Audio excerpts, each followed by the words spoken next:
Minute Maid Park has been a great host for the Shriners Children's College Classic, a premier college baseball event in downtown Houston.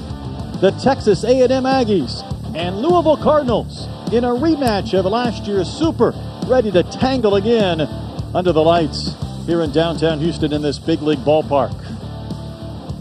Let's bring you inside. I'm Brett Dillon with Pat Combs. Thanks for joining us. It was last year these teams had 2 one-run games in College Station, and the Aggies won to go to Omaha. Yeah, incredible series, and this is one of those early season games you just love to watch. A rematch, a little bit of bad blood between these teams.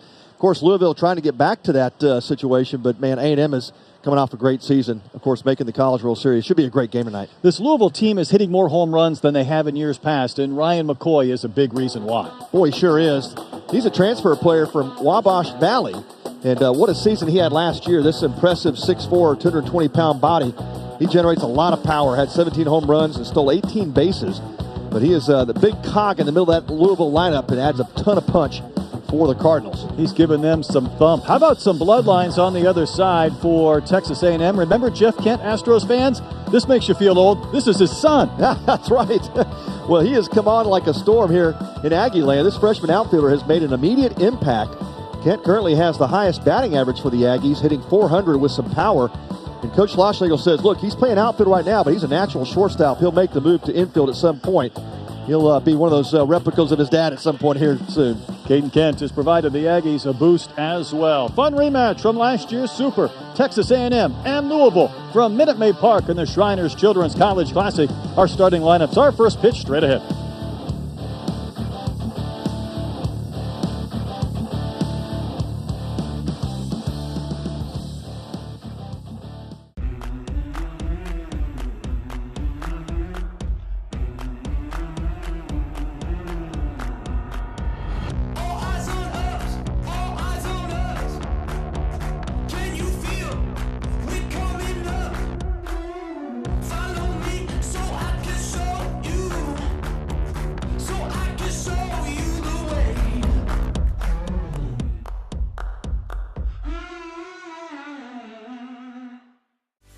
Spring training is back in the Palm Beaches this spring.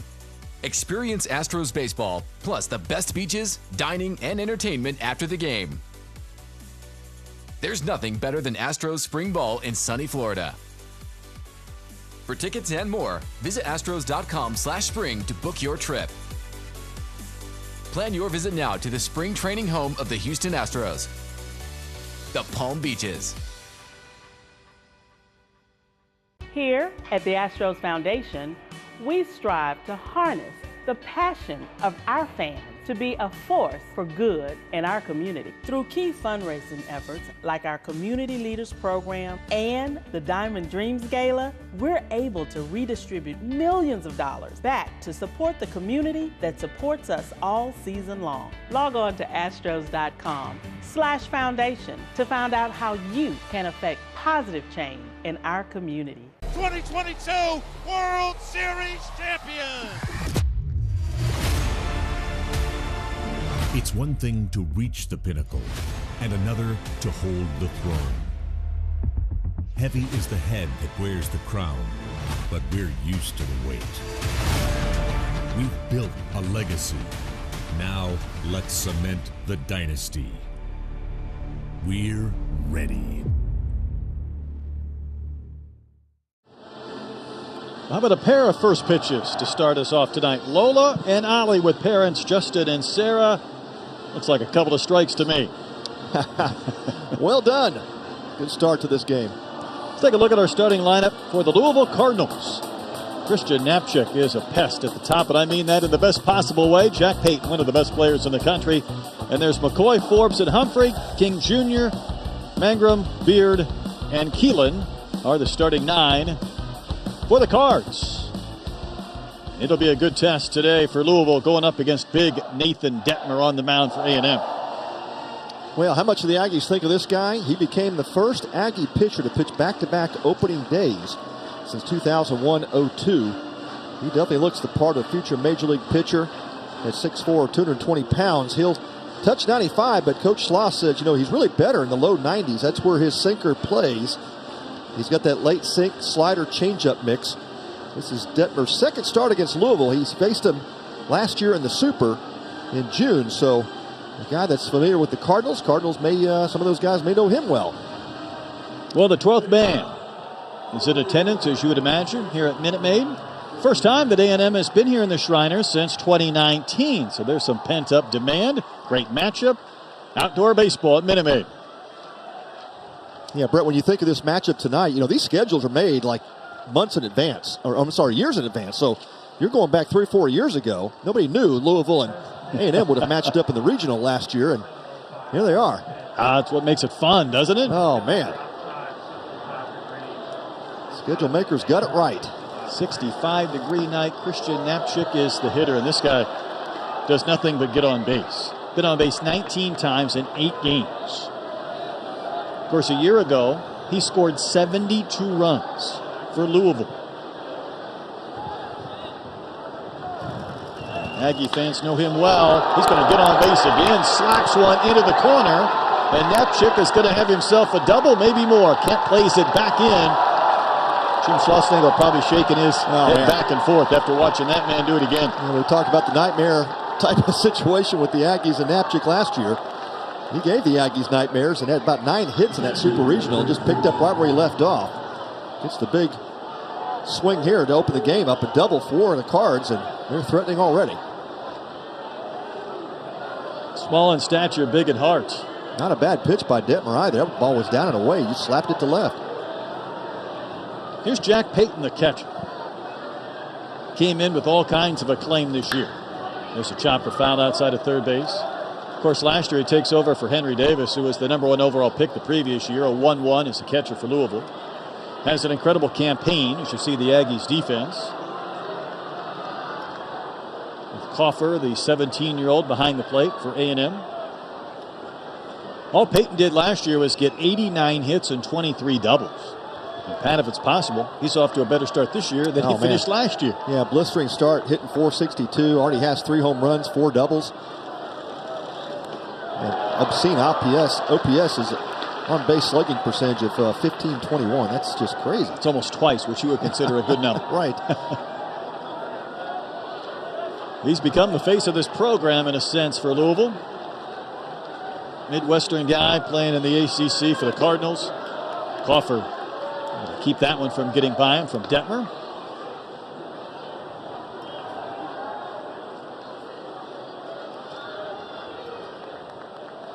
Just underway in game 3. We've had 2 pitching dominated games. One by Rice and TCU. That ball drilled to the gap, deep left center field. It is off the bullpen.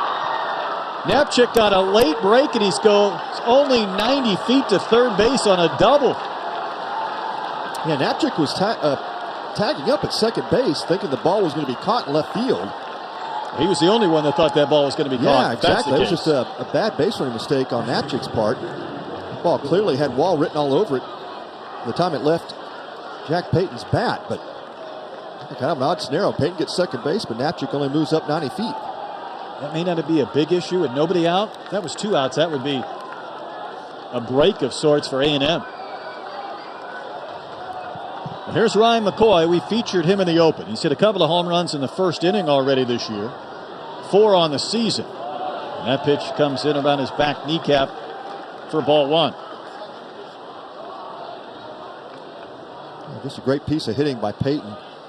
Detmer tried to finish him off up and in with a fastball, and Payton straightened it back out.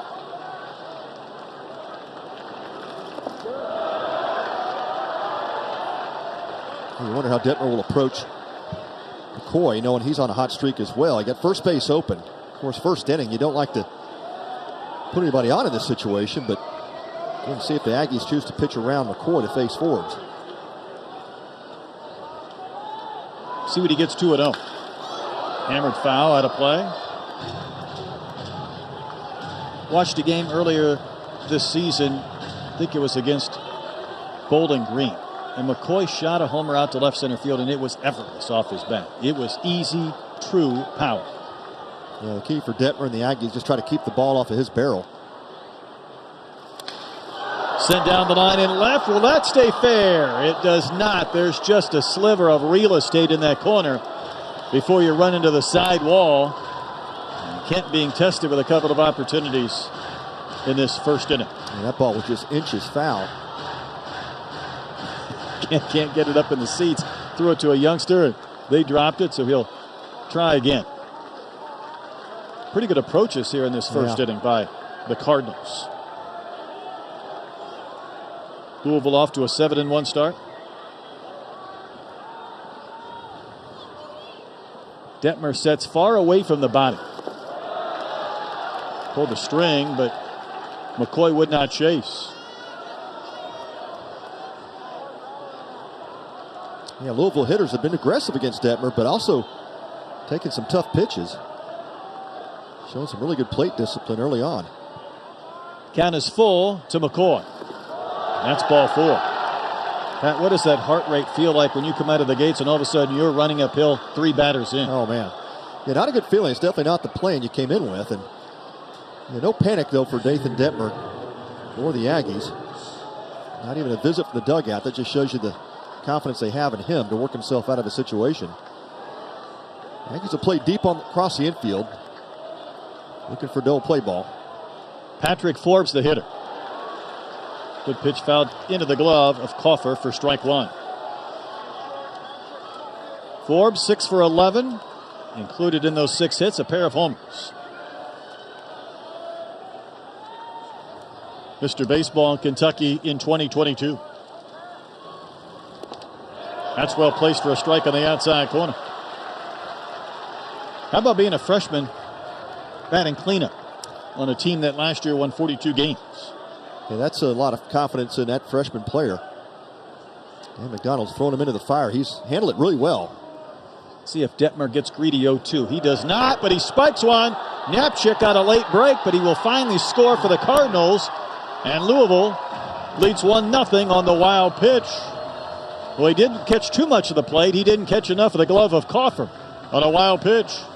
Yeah, Detmer just got really short with that slider. Not a bad job by Coffer to keep his body square to the ball, and looked like he just kicked off his hip.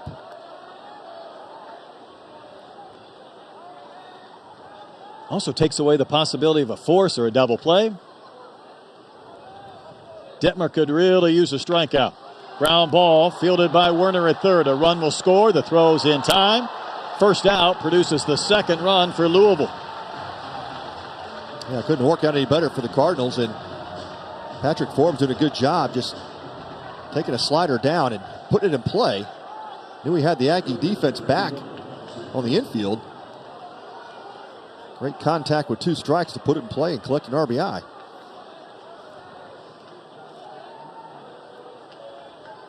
And McCoy at third with 2 gone for Isaac Humphrey, the right fielder. And Detmer starting to settle in, pumps in a strike on the slider. Humphrey's also homer, knocked in 3 this year for the Cardinals.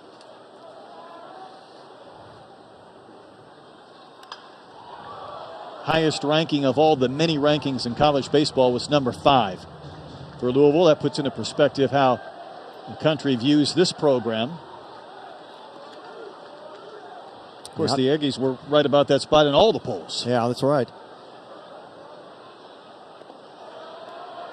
Outstanding power up and down this lineup for Louisville. Infield in with 1 out.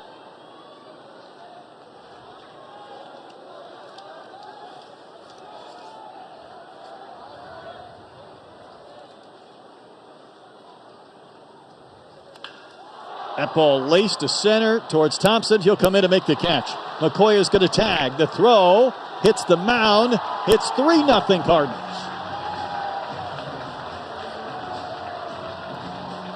Well, this is another great job of hitting here by this Louisville lineup. Isaac Humphrey that time gets a pitch elevated. Gets it just deep enough to the outfield. Jordan Thompson gave it a running start. Well, that was a hanger. Thompson got everything behind that throw he could, but it hit the back of the mound. Sure did. No chance after that, but ball was a little bit offline anyway, but Eddie King Jr. swinging at the first pitch. Detmer will take it. That's a fly out to right. But The Cardinals get 3 runs on a couple of hits. A good beginning for the visitors. And the Aggies coming into bat. Remember college? 5-Hour Energy got you through then. And now, we'll get you through again. Rediscover 5-Hour Energy. Ooh. Oh, I like that. I mean, that is beautiful basketball. Wow, this music has me feeling inspired. Buries the 3. The crowd was into it. Look at all these buckets. Can you believe it? And another slam.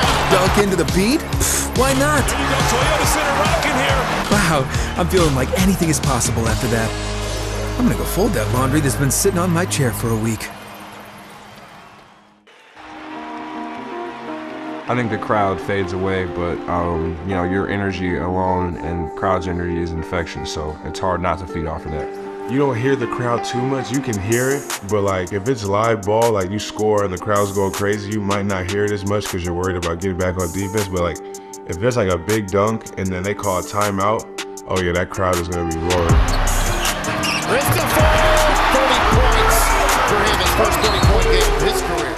Go beyond the court with Rockets All Access. Exclusive interviews, player features, and more. New episodes every Wednesday on AT&T Sportsnet. The Rockets take on the Spurs tomorrow at 6:30 on AT&T Sportsnet. That's quite a beginning for Louisville. A 3-run top of the first.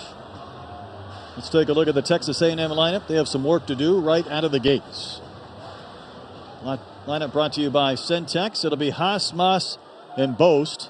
Laviolette, Werner, Targach, Thompson, Kent, and Coffer. Starting 9 for the Fighting Aggies.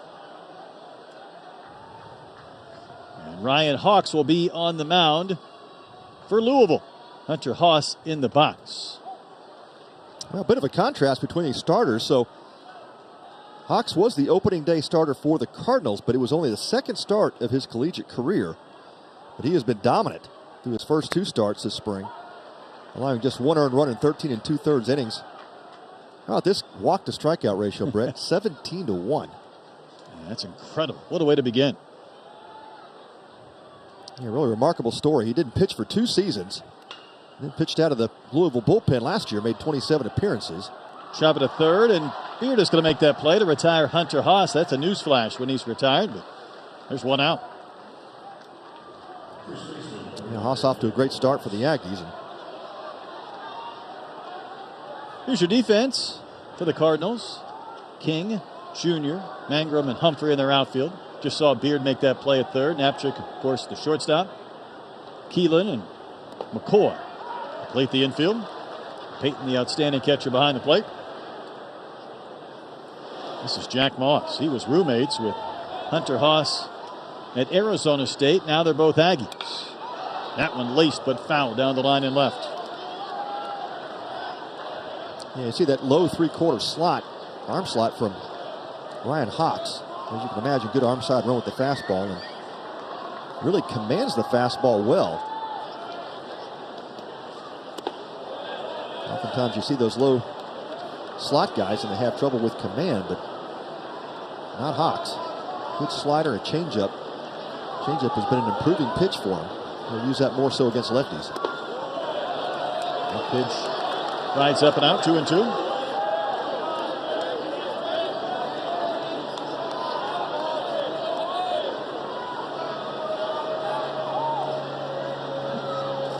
Moss a year ago, Pat, all he did was get 103 base hits. Yeah, this is a great contact hitter. Coach Schlossler will say he's kind of a Paul O'Neill type. Really great command of the strike zone and really swings at bad pitches. That's a tough out. He'll wave and miss. Good pitch by Hawks, able to get the K and a bounce out and a strikeout, 2 gone. Just a nasty slider that time from Hawks. Really had him set up well through those fastballs sinking down and away. Then comes inside with the slider. That looked like it was going to be center cut, and then it finishes in, and that's a tough swing. Yeah, late break too. Hard to pick up. Austin Bose, like many of these Aggies, had really been fighting it, to say the least, to begin the season. Last week, A&M lost to Lamar midweek, lost the first 2 to Portland, nearly got swept, needed a big comeback to avoid that. But then on Tuesday, they scored 23 runs against HCU in 7 innings. Bose had 6 runs batted in, pushed him over 100 for his career. He had a grand slam in that game, so see if that's the catalyst for him. As you said, getting away from the slow start. He was an All-American candidate. A tremendous season last year as well.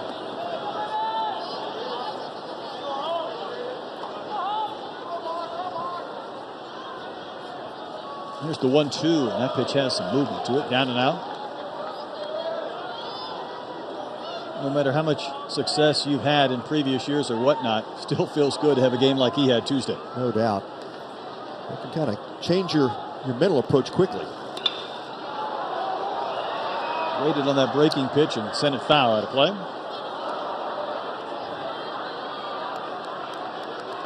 Well, pretty good crowd accumulating, a lot of maroon in the stands. I think both of these teams and these fan bases have been looking forward to this matchup for quite some time. He had it circled on the calendar. Another one fouled out of play. Yeah, that was one heck of a series last year in Powell Station.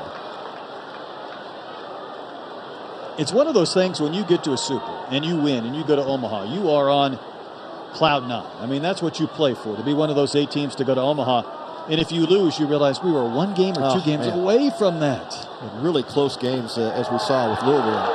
Both take strike 3. This is the game we've been looking forward to, Brett. All Ryan Hawks did after getting 3 runs in the top of the first was go 1, 2, 3 and done. We've all made winter plans we never planned on missing, like Brett and his cheese fondue, or Ava, who picked this month's must-read before a better choice came up. Because Brett's chosen comfort over cheese, and Ava's ditched reading for resting on her cozy mattress found with the help of Mattress Firm's sleep experts, each with over 200 hours of training. Rest your best this winter with the perfect mattress from top brands with a low price guarantee at Mattress Firm.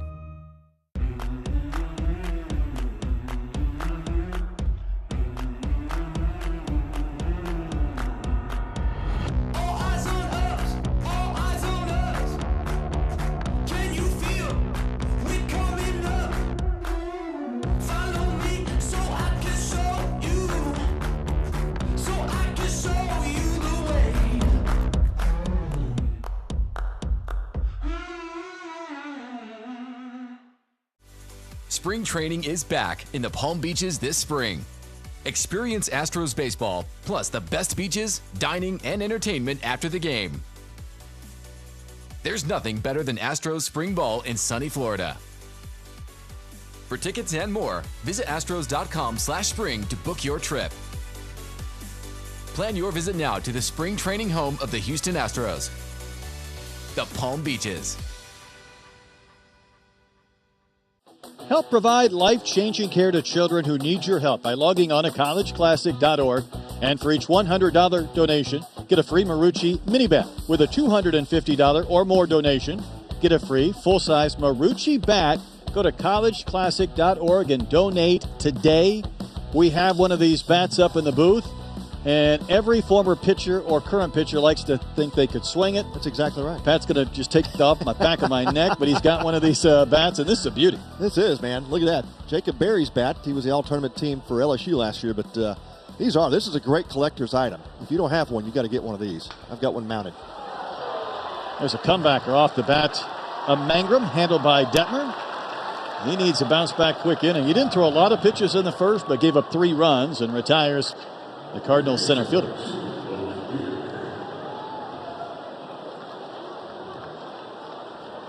Jim Schlossnagle said he just looks the part. He does. Professional pitcher, doesn't he? A hulking man out there on the mound. Big frame. His pitch to Logan Beard finishes down. Yeah, very athletic pitcher, though, with that 6'4" body. That's what you look for. Beard hits a chopper to third. Fielded by Werner. Slings one to first on the run. able to retire Beard. One third baseman takes care of the other. Nice job of Jack Mossel at first base. Not sure if that ball was going to skip or stay in the air. It looked like it stayed in the air, but that was a bullet throw from Werner. Well, Brett, you ordered up a quick inning for Detmer. See if he can do it. He's only 3 pitches into this one. It's Gavin Keelan, the second baseman. He swings at the first one. So, first 3 reached and scored for the Cardinals. The next 5 have been set down by Detmer. Yeah, good recovery, good poise by Detmer. You're going to have those innings that start that way, and it's really how do you bounce back from that makes a difference. And great starters keep themselves in the game. They figure out how to work their way out of situations or limit the damage. The Aggies looking for Detmer to at least get him 5 innings tonight. Boast will have to hurry. Shovels to first. Safe. Just took too long for that ground ball to get to Boast. And he had a long shovel flip to first. And Keelan smelled a hit and beat it out. Yeah, Boast did all he could. He charged the ball well, made a clean transition and a flip to first base, but it was just the speed of Keelan that made the difference. It's too long with a glove flip, I would think. Just beat it. We might have a review. And will. Well, this one was called by the umpires. I didn't see Jim Schlossnagel asking for it out of the Aggie dugout. That was a pretty quick flip, and that's a hard one to tell. I'd like to say bang, bang. That might be it. Yeah, naked eye, I thought he was safe, and that was the call on the field. It may have been one of those where Ty goes to the runner type play. We're seeing that foot just above the base here when that ball's probably in the glove, but we can't quite tell from that angle. Now, you know, if you say that to an umpire, they'll laugh and say there's never a time, though. That looks pretty close. That's about as close. It looks like we're getting real close. I can see ball, and I don't see the foot in the bag yet. Yeah. And Louisville's helping us out with those black shoes. Yeah, this is about as close of one as we've seen in a long time. And I think the call's going to stand. I think so, too. I'm 5 for 5. I'm going to go with my, I'm going to roll this year. We'll wait for the review. The Aggies would love to get out of this inning. Louisville wants to turn the lineup over. So Joe Harris, who umpired home plate last game, is the replay umpire. He is the one checking in the booth, and I think it's going to stand. I would agree. That's probably our best angle. Yeah, that was the best angle there. I think you see that foot, that toe just making contact before the ball arrives. Right there. I think that's safe. You tell me that's not bang bang? That is bang bang. That's a millisecond. Sure is. You need a bigger extension by Moss at first. Yeah. Didn't quite get stretched out.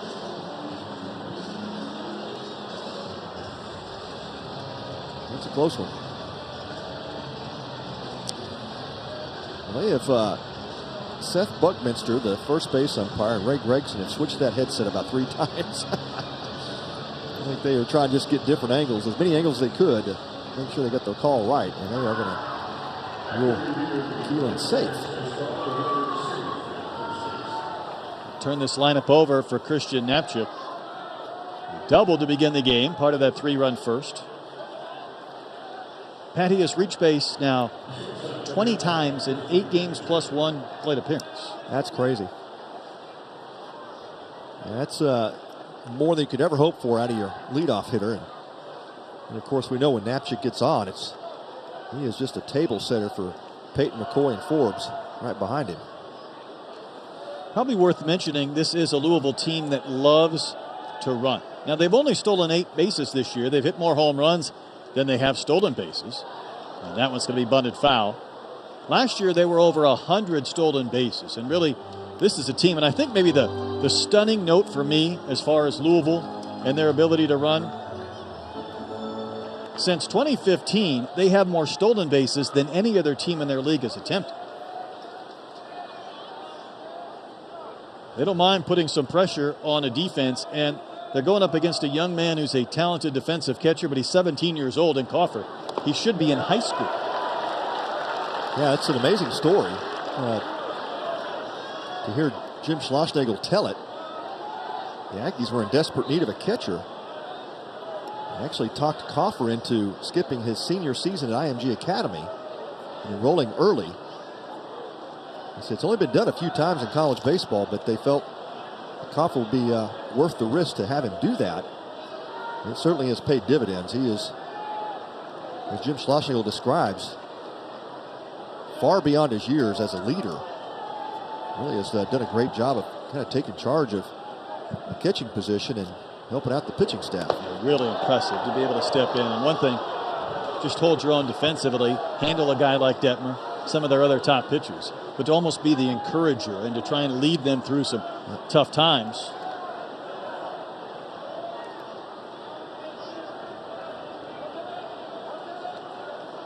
Balled in 2 strikes to Knapczyk. Keelan draws a throw. He was leaning just a bit. I'm not sure if he was going to run or not, but Detmer was concerned that he might be ready to take off. Well, this is the pitch you'd like to do it on. 1-2 if you're guessing breaking ball from Detmer.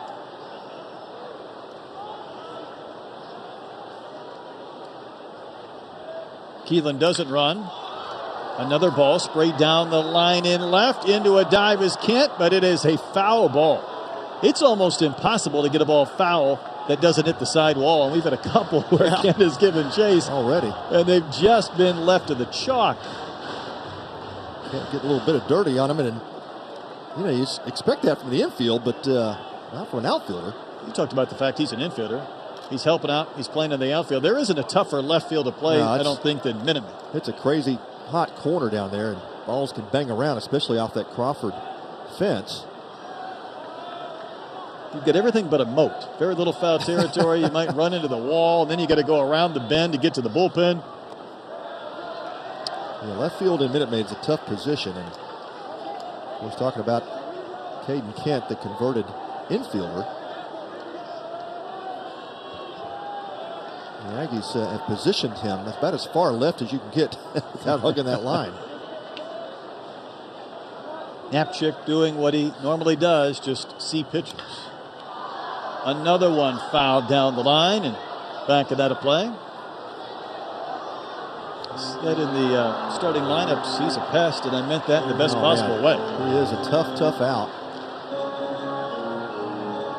Well, getting back to Max Coffer, you think about the catching situation last year for the Aggies, you know, having a guy like Troy Claunch back there, and obviously All-American, and had such an incredible season for the Aggies, and with a great leader. And to replace that and have a 17-year-old come in and fill those shoes, that's pretty remarkable. Lined off the tip of the glove of Bose, and this thing's going to roll all the way to the fence.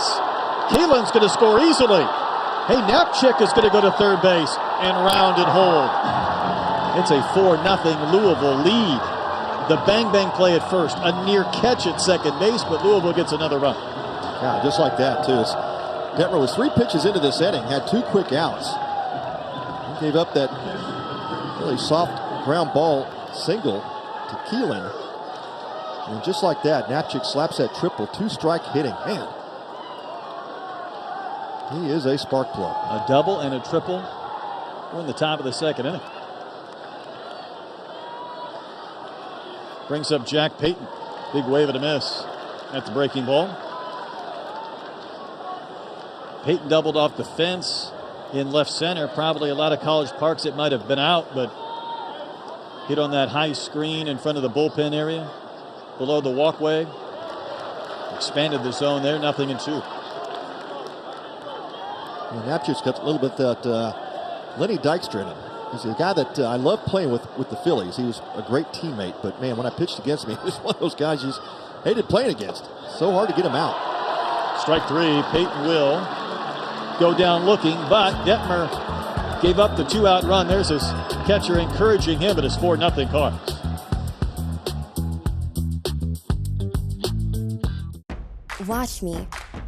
Watch me tumble, jump, and soar. When our squad is on point, we own the floor. Dazzling stunts and dances are my jam. Pain once caused issues, but they had a plan. A life-changing brace with no surgery to fear. Activity without limits, one more reason to cheer. Watch Me. Industry-leading scoliosis treatment at Shriners Children's. The most amazing care anywhere. Watch me. Watch me paddle, carve, and drop in. The water is my canvas. Let the good times begin. Perfect sets and barrels I chase. Where sand becomes surf, waves set the pace. A childhood accident couldn't ruin my vibes. Thanks to one special place, I've never been more alive. Watch me. Shriners Children's. The most amazing care anywhere.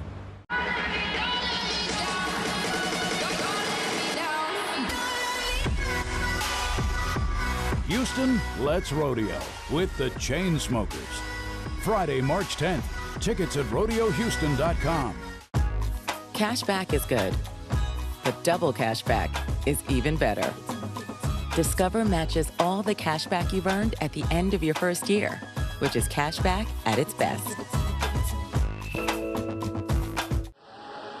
Join the official kids club of the world champions and sign up for the Astros Buddies Club presented by HEB. For just $30, Buddies Club members receive an exclusive jersey, hat, drawstring, backpack, lanyard, and 4 tickets to an Astros game. Visit astros.com/buddies to sign up today. I bet Pat was an Astros buddy. I was an Astros buddy. Decades ago. Yes, I was.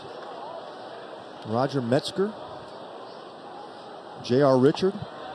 Going back in a time machine there with those names. Those are my guys. Jace Lavalette. This young man did a couple of home runs. He's a big, imposing hitter in that batter's box.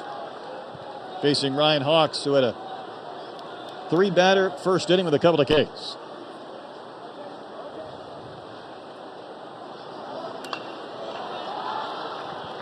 Laviolette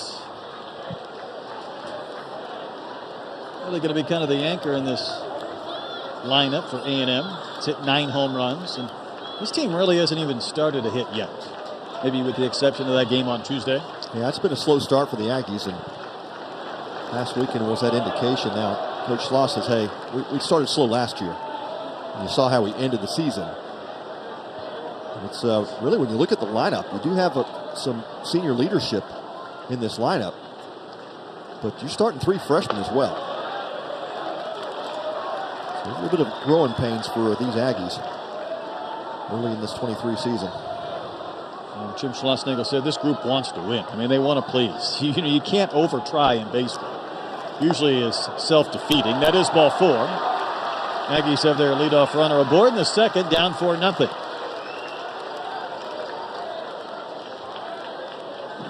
The second walk given up by Hawks in the season. 19 strikeouts. The Aggies get exactly what they need. Laviolette getting to first base and needs some more base runners. There's Trevor Werner. That one rode in. He scored 5 runs the other night against HCU.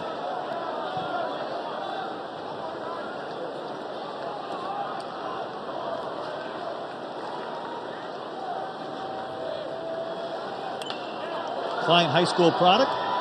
Fouls one back and out of play. What did Jim Schlossnagle tell us? He's the most tooled up player he's had. Yeah, as ever. a head coach. Yeah, Coach Schloss has coached a lot of players. He said, this guy's just an absolute thoroughbred. He just needs to stay healthy. He's battled some injury issues, and the sky is the limit for this guy when he stays healthy. I'd say the injuries weren't much fun a year ago when you have an oblique and then you come back from that and you break your hamate. Oh, man. Yeah, 2 nagging type injuries that they don't occur very often in this game, but they do. Checks a swing and a slider that bends down and out. No swing and a quick appeal.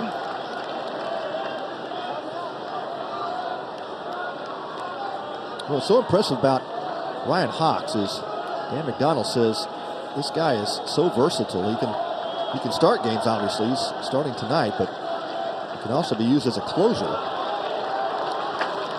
Their staff has really struggled in terms of where to use him best, but they think starting is going to be the role for this season. But seems like it's a good option at either one of those destinations. Just got great stuff. And Andrew Williams has done a great job with him, too, really helping on the development side. I mean, you think about a guy that didn't pitch for 2 seasons. You come back out, you finally get healthy, and you throw the ball like he is. It's impressive. Here's a payoff off the handle. Just did make contact with the bat of Werner. And that fastball just took off inside. You see that arm side run with Hawks on both sides of the plate, but it really takes off when he throws to the inside on the right-hander. That's 6'3", 225 in the batter's box. That just missed.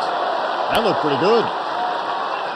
Back-to-back walks for a man who had walked 1 all year before this inning. Yeah, great job by Jack Payton to pull this pitch in. Just a nick outside. You can see him trying to frame that up. Just that slight little pull by the catcher. That's oftentimes when an umpire will not call that pitch. Sometimes I feel like that's a big league ball, but a college strike. Yeah, it oftentimes does get called. Here's Ryan Targash.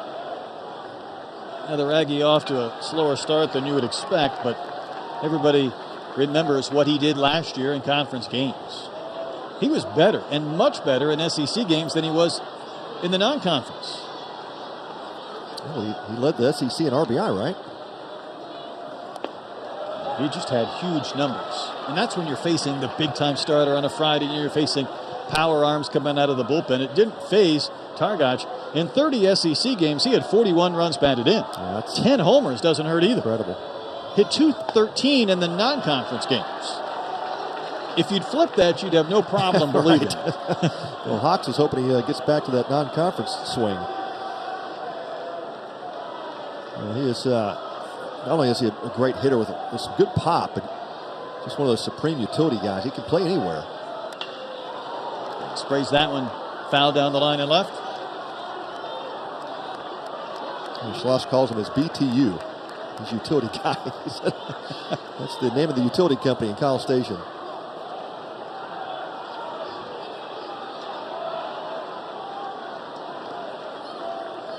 Aggies have a chance to climb right back in this game after giving up 3 in the first and a run in the second. Still looking for their first hit with a couple of walks to begin the bottom of the second. That's a good pitch for strike 3. Hawks able to snap one in there and get the K. Yeah, that's something else. When you lock up a left-handed hitter with a right-handed slider, you just watch his knees buckle a tad. It doesn't happen very often, but that's how nasty of a pitch that is for Ryan Hawks. Checking that watch or that wristband for the sign that's relayed in. We've seen most of the teams using that here this weekend. Jordan Thompson, the batter. He had a big home run in the Super Regionals last year in College Station. 4 hits and a homer on this young campaign.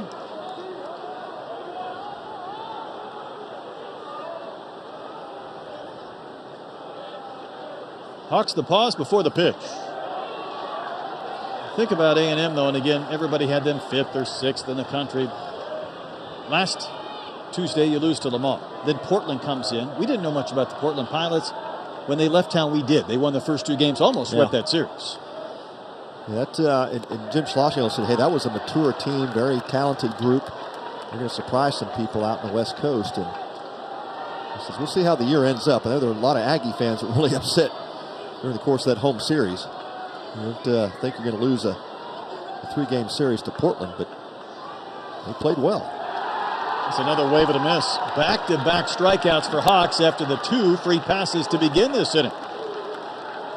Now, one of the key measures that any scout will tell you is how does a pitcher respond after he's had a couple of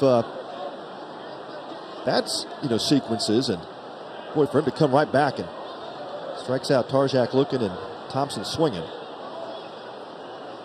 So here's Caden Kent. Looks at strike 1. An incredible career for his father, Jeff. Probably hasn't received the Hall of Fame votes that a lot of us think he deserves, but his son has stepped right in and gone 8 for 20 since getting his opportunity with the Aggies. An injury opened the door for Kent. He jumped right in, has contributed. When Minnick got hurt, the first at bat of the season. Yeah. I mean, that was a blow for. That was a tough loss. A&M. Big swing and a foul tip into the glove of Peyton. But Kent is coming and delivered. Schlossnagle will say in the same mentality as his dad, I'll punch you in the face to win if I have to. That's right.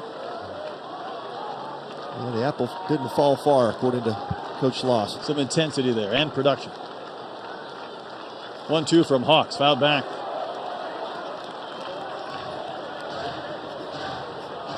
Down 4-0 early is not how A&M drew up this game plan. But getting a couple of free base runners against Hawks was almost too good to be true, and now they're trying to find a way to get at least one run in.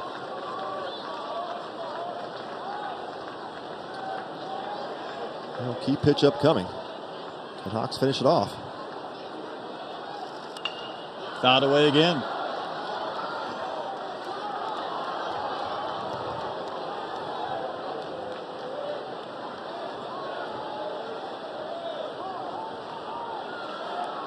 Roof open, beautiful night, 65 degrees in downtown H-Town.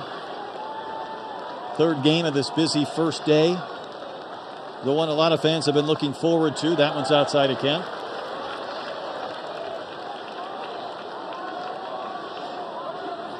Well, good at bat for Kent. He has battled some tough pitches, and oftentimes you can frustrate a pitcher if you do that enough, and then they'll make a mistake.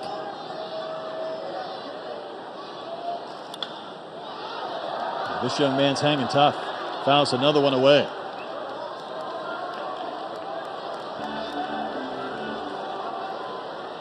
Well, if anything, the Aggies have gotten that pitch count up. 46th pitch upcoming from Hawks. Well, he looked like Dad when he was breathing in heavy there. Got the look. Minus that stash, maybe. A 2-2 pitch. That's a wave and a miss. Hawks wins the battle. How about 3 straight Ks? Wow. It's a great recovery for Ryan Hawks. A couple of walks, but 3 Ks, and Cardinals take that 4-0 lead. Oh, what a good time we will have. You can make it happen. Voltaren, the joy of movement. You know, it's always special to come back to the Toyota Center. I got so many memories here when I first got drafted in 2006 by Carol Dawson was still here, and Daryl Morey actually, I think, made the pick. And so, you know, it's an honor, first of all, to be picked by those guys in this organization. And then I got many memories of being out here on the floor as soon as I got here that summer in 06 and worked with Jeff Van Gundy and Steve Clifford and Tom Thibodeau, and they were kicking my butt. And I was working out against Chuck Hayes, so it was kind of my initiation into the league, and I had incredible teammates too. You know, I think back to Yao Ming and Tracy McGrady, Shane Battier, Juwan Howard, Dikembe Mutombo. You know, it's hard to think of a better team, a better group to come into as a rookie. So I was really thankful for that. Lost the ball, gets it back. 6 seconds left. It's on Novak. No! Steve Novak! Oh, I remember that night. I was under Rick Adelman in my second season, and we didn't know we were on a 22-game win streak at that point. It was, like you said, the 8th game of that streak. Pull back, he'll shoot. Hail Mary! Kevin Porter getting hot. Oh my goodness. Step back to Kevin Porter Jr. putting on a clinic.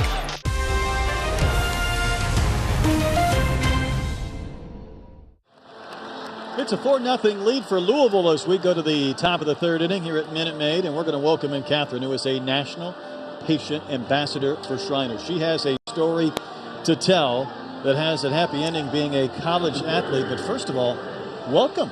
Thank you for having me. What's it been like to be here today? It's been really fun. Such a cool experience, great atmosphere. It's just so cool to be around other college athletes. Young lady from Boston, from Northeastern. But tell us about your story involving Shriners. Yeah, so in 2019, I was in a car accident. Left me with 3rd and 4th degree burns in my lower leg, needing skin grafts. So I ended up at Shriners, and they really kind of saved my life and saved my soccer career. I was committed to play Division I soccer at Northeastern, and it kind of left me with a big unknown. Was I going to be able to fulfill my dream or not? And they completely made that possible for me. Just soaking up that story. I mean, you talk about it, and the desire to be a Division I athlete. So much goes through your mind, of course, getting back to being healthy as we see this play with the air, but also just wondering how that was going to impact you. It must have been a lot to deal with. Yeah, it was. And, you know, I think being so young, it was so hard to deal with. And I think without Shriners, none of it would have been possible. So, Catherine, what did Shriners do when that moment occurred? I mean, obviously you're kind of devastated, right? You're thinking about, wow, am I ever going to be able to play again? And so what was the process you went through at Shriners? So I was in Shriners for a month. And so it started from the very beginning. I had one emergency surgery, an emergency fasciotomy to save my leg from amputation. And then when I arrived at Shriners, it started immediately with like wound vacs and wound care, trying to just get my tissue and fats like more to the surface so I was able to get a skin graft. And then once I was able to have that skin graft was when I was released. But in the time between then, I was doing physical therapy because I had some broken bones, so I needed to rehab. And I just think the people at Shriners really were behind me all the time and pushed me and just kept me motivated to work towards my goal when I didn't think it was possible. Pitch is going to go to the backstop, so McCoy is going to trot to second on the wild pitch as we visit with Catherine from Boston. How did that desire to be a college athlete maybe encourage your rehab at a time when it was difficult and you weren't sure what was going to take place? Yeah, you know, I'd say the biggest part was my now college coach, but at the time my future coach. You know, she was really supportive of me. She would come see me in the hospital, and she just reminded me what I was working towards. And the girls were super great on the team at the time, and I had some friends from back home that were on the team, and they were just super supportive of me, and they just reminded me what I was working towards. Wow. And just to keep pushing every day. That's a great coach. Yeah, it was. Great teammates. So now, what is life like today? Life today is great. In Boston, it's super fun. Studying communications. I like it. Love my teammates, love my coaches, just love being in Boston. You know, I grew up outside the city, so I kind of thought, you know, being in Boston was going to feel like home, but it actually feels totally different. And it's shown me so many different parts of Boston I didn't know before, so it's just been a great 2 years so far. Well, tell us what you're studying.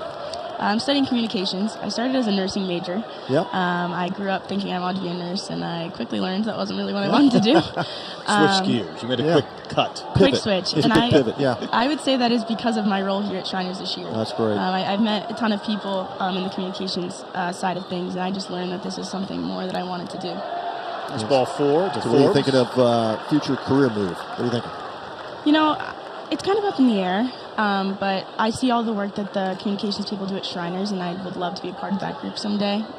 So still up in the air, have a lot to figure out, but it's definitely one of my big options for me. You're obviously very comfortable getting up on a television audience or doing some other roles where you have to speak, and I could see where that would be a career path because you're kind of telling your story.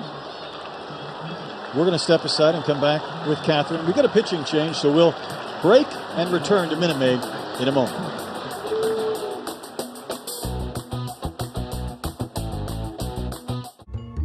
Sure, saying yes to winter plans sounds fun, in theory. Take Brett. He RSVP'd to his coworker's potluck 4 weeks ago. He was going to bring fondue and dippables. But any fears Brett had of missing out on all this were put to rest when he shopped at Mattress Firm's President's Day sale. Get a king for the price of a queen and save up to $700 on Sealy, plus a free adjustable base. Shop Mattress Firm's President's Day sale today, because this winter, the only thing better than making plans is sleeping through them. Think he's posting about all that ancient Roman coinage? No. He's making real-time money moves with Merrill. So no matter what the market's doing, he's ready. And that's how you collect coins. Your money never stops working for you with Merrill, a Bank of America company. At Take 5, you stay in your car because we're faster than you think. Oil change is done. That was so fast I didn't even have time to finish knitting these sweaters. Oh well. Cheese! Take 5 to stay in your car 10-minute oil change.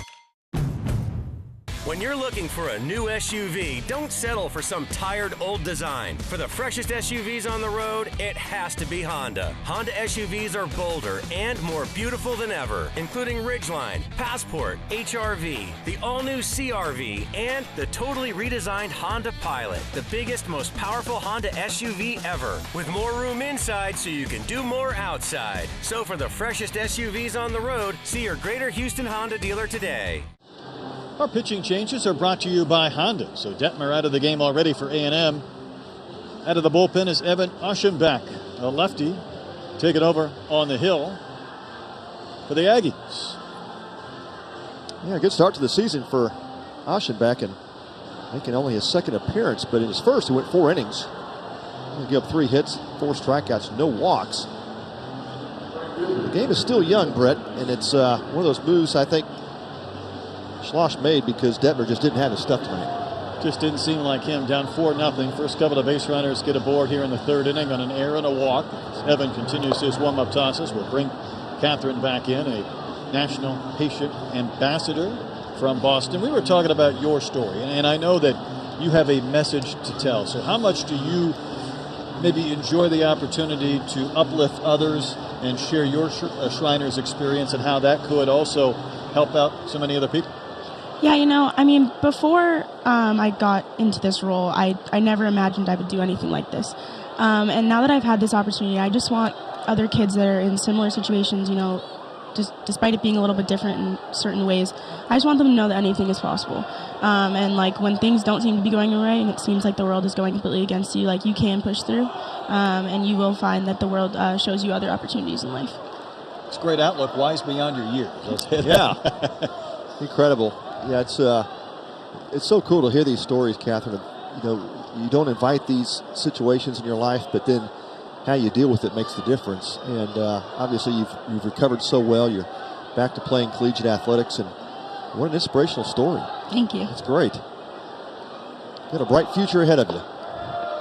Isaac Humphrey, the batter, trying to bunt here in the top of the 3rd inning. Catherine again joining us from Northeastern University, a soccer player after going through a car accident a couple of years ago at the age of 16. And there's a bunt back to the mound. One play. That's first. A little bit of a low throw. Post over to grab it. The sacrifice moves both runners up. Are you a baseball fan? I am. I grew up watching baseball. Red Sox fan? Yeah. Oh, yeah. Have to be. It's not allowed anything else other in Boston. Absolutely not. How's your soccer team going? How was last season? It was great. We came in second in our conference. All right. For the second year in a row, so we've had a great build-up for the past 2 years, so we're hoping 3rd time's a charm. Yeah, you got to get that breakthrough. Man. Yeah, for sure. But my team's great. It's just been an incredible experience. Eddie King Jr., the batter. Probably have spring practice soon, don't you? Yeah, we had our first spring game a couple weekends ago. All right. 2 weekends ago now. Nothing says Boston like outdoor sports in February. Right. Yeah, but you guys have a great summer, so that's what you get to look forward to, right? Absolutely. Yeah. What have you enjoyed most about being here in Houston? You know, I feel like a lot of the trips I come on, I'm doing a lot of like speaking and stuff, and I think this is just kind of a cool opportunity. I get to sit back, just enjoy it a little bit more, kind of experience the atmosphere. And I love Houston. It's a great city. It's my 2nd time being here for a Shriners event, and just happy to be here. That's great. Here's the 1-2 pitch. And that's down and in. You met Alec, of course, right? Of course I have. Everybody knows Alec. Oh, he's a legend. He gets to come to these events year after year after year. I could see a scenario where maybe you become a regular, too. I would love that. Long pause before the pitch. That's smoked into left for a base hit. McCoy is going to score. Forbes will hold it 3rd. Throw comes all the way to the plate. But Louisville has a 5-0 lead. So the first hit of the inning cashes in the run. A great piece of 2-strike hitting there by Eddie King Jr. Oftentimes, Catherine, we talk about in baseball, teams with 2-out hits for RBIs. The teams usually do that the best. They win the game. So that's what Louisville's done really well tonight.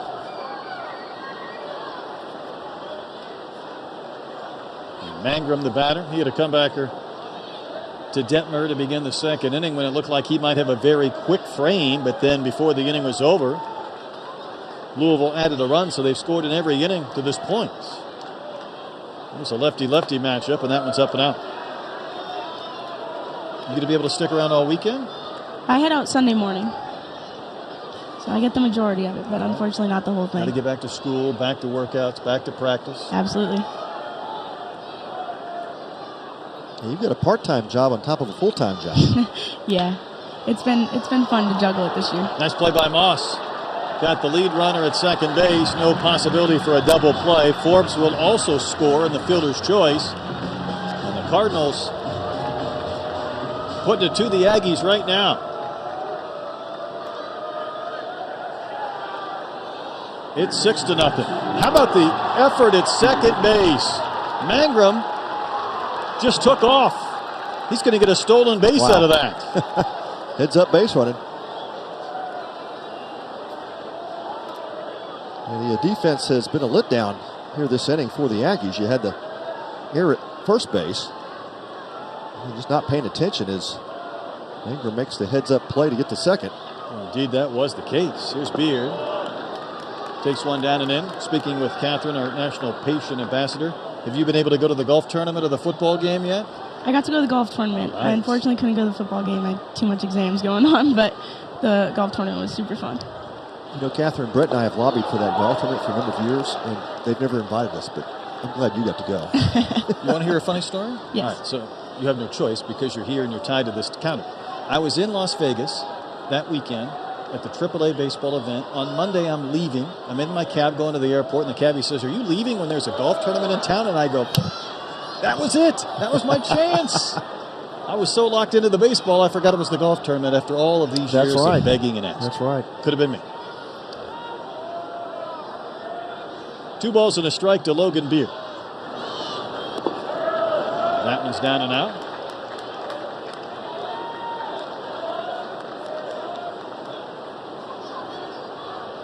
Were you here for the denim gala? I was. Town? Did you have a hat? I did. Can you describe it? Well, that was definitely my favorite event of the year. I got to go to an authentic cowboy shop right around here. Nice. And I got a brand new hat, so it was super fun. Sparkly? And, I got like a sparkly band on it. Sure, of course. Nice. And then Dirk Bentley performed, and he actually pulled me up on stage. So that was definitely my highlight of this year. You buried the lead for all of your great opportunities. That sounds like the top of the list. Yeah. After this, right here. Obviously, yes. Then Dirk Bentley. Understood. Yeah, that makes perfect sense. Did you get that captured on any video, any cell phones? Oh, yes. Of course. Put that up on the gram and every other social media platform. Beard hanging tough. There's another 3-2 pitch, I promise. Not coming yet. And Pat, that's the new rules. If you don't want that to count, you have to go ahead and make that throw. Make the throw, yeah. Such an odd rule.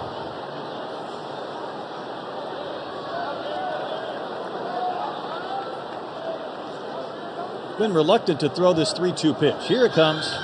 Foul back, we'll do it again.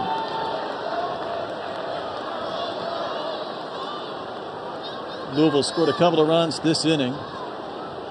Texas A&M does not have a hit yet. They're down 6-0.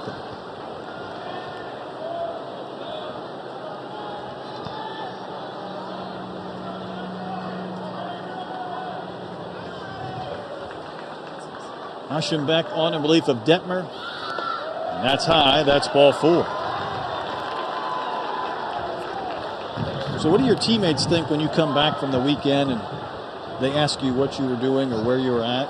They get a little bit jealous as far as you jetting around the country for these big events?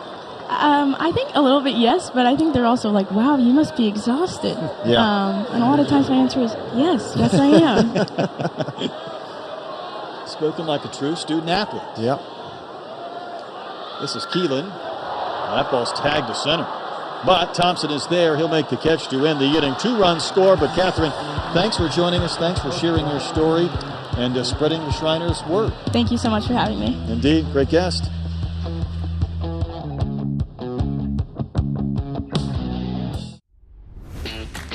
Watch me. Watch me roll, grind, and spin. Playgrounds for wheels. That's always a win. One with my chair, but never held back. I do things sitting down, most people standing can't hack. Some might say my condition was fate. My doctors would tell you I'm just redefining great. Watch me. Life-changing orthopedic excellence at Shriners Children's, the most amazing care anywhere. Watch me. Watch me roll, grind, and spin. Playgrounds for wheels, that's always a win. Won with my chair, but never held back. I do things sitting down, most people standing can't hack. Some might say my condition was fate. My doctors would tell you I'm just redefining great. Watch me. Life-changing orthopedic excellence at Shriners Children's, the most amazing care anywhere. Here at the Astros Foundation, we strive to harness the passion of our fans to be a force for good in our community. Through key fundraising efforts like our Community Leaders Program and the Diamond Dreams Gala, we're able to redistribute millions of dollars back to support the community that supports us all season long. Log on to astros.com/foundation to find out how you can affect positive change in our community.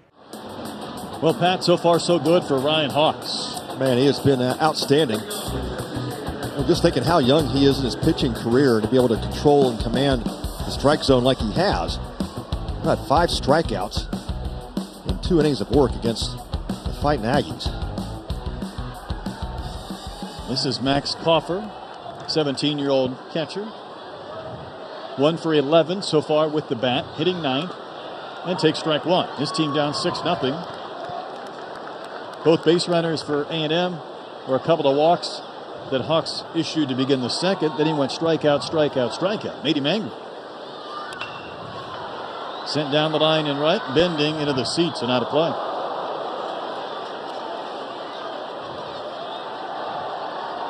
I know we touched on Coffer's story, but gosh, but I just keep reflecting back. I mean, 17-year-old should be in high school this year.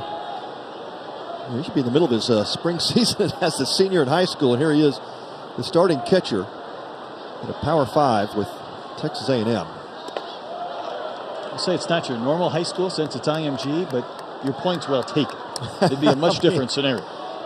Yeah, you just don't find many, freshmen crack a D1 lineup these days. And we talked about the age of some of these players. That here's another strikeout from Hawks. How about 6 Ks one time through the line? 4 in a row. Yeah, just outstanding. We'll talk more about Max Coffer here as we go along, but just an incredible story.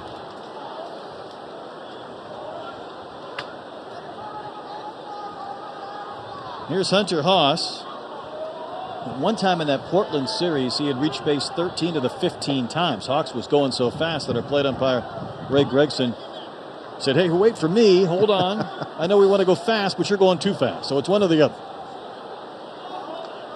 I would say these college players are transitioning to that pitch clock pretty well. I thought the same thing. Well, Haas is on base. I would say the hard way, but I think the Aggies need base runners. They'll take it. And Haas is a good on-base guy. 568. Yeah, that was my thought, Pat. These guys were going to acclimate quickly to this.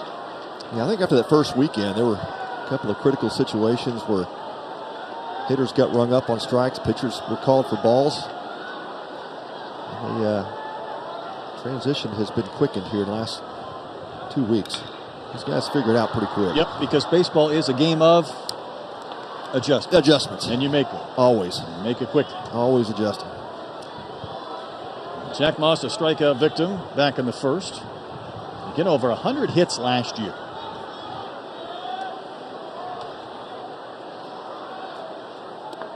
He's also walked 9 times. I think Jim Schlossnagle said it best. If he was in the big leagues, they wouldn't call a strike against him unless he said it was a strike. That's right. If he said it was out, it'd be out. That was Wade Boggs, kind of Tony Gwynn. I think I threw 2 strikes to Tony Gwynn that didn't get called. I'm still sure there were strikes. Bouncer to second. Can the Cardinals get 2? What a nice turn. Wow.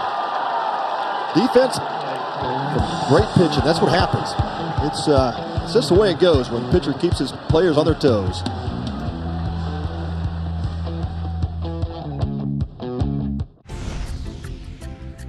Teamwork. It's about working together and committing to a common goal. NBA Cares is about coming together to lift people up with generosity I'm so excited.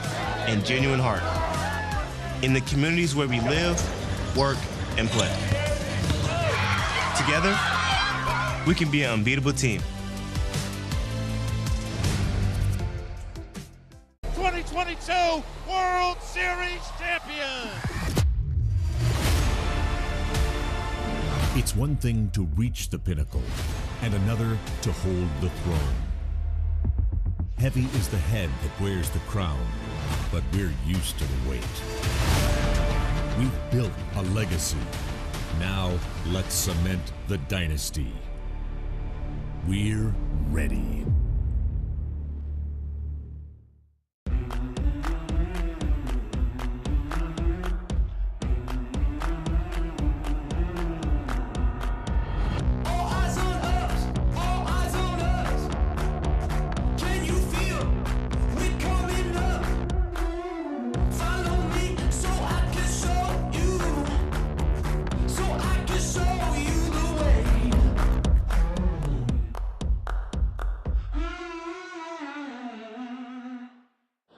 Well, maybe no surprise. Louisville picked first preseason the ACC Atlantic poll.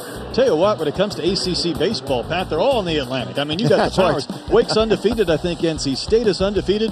Florida State, new head coach. Notre Dame has had some great years in recent seasons. That is a tough baseball conference. And just to think the kind of career Dan McDonnell's put together in his 17th season. Of course, second nationally among active coaches in win percentage.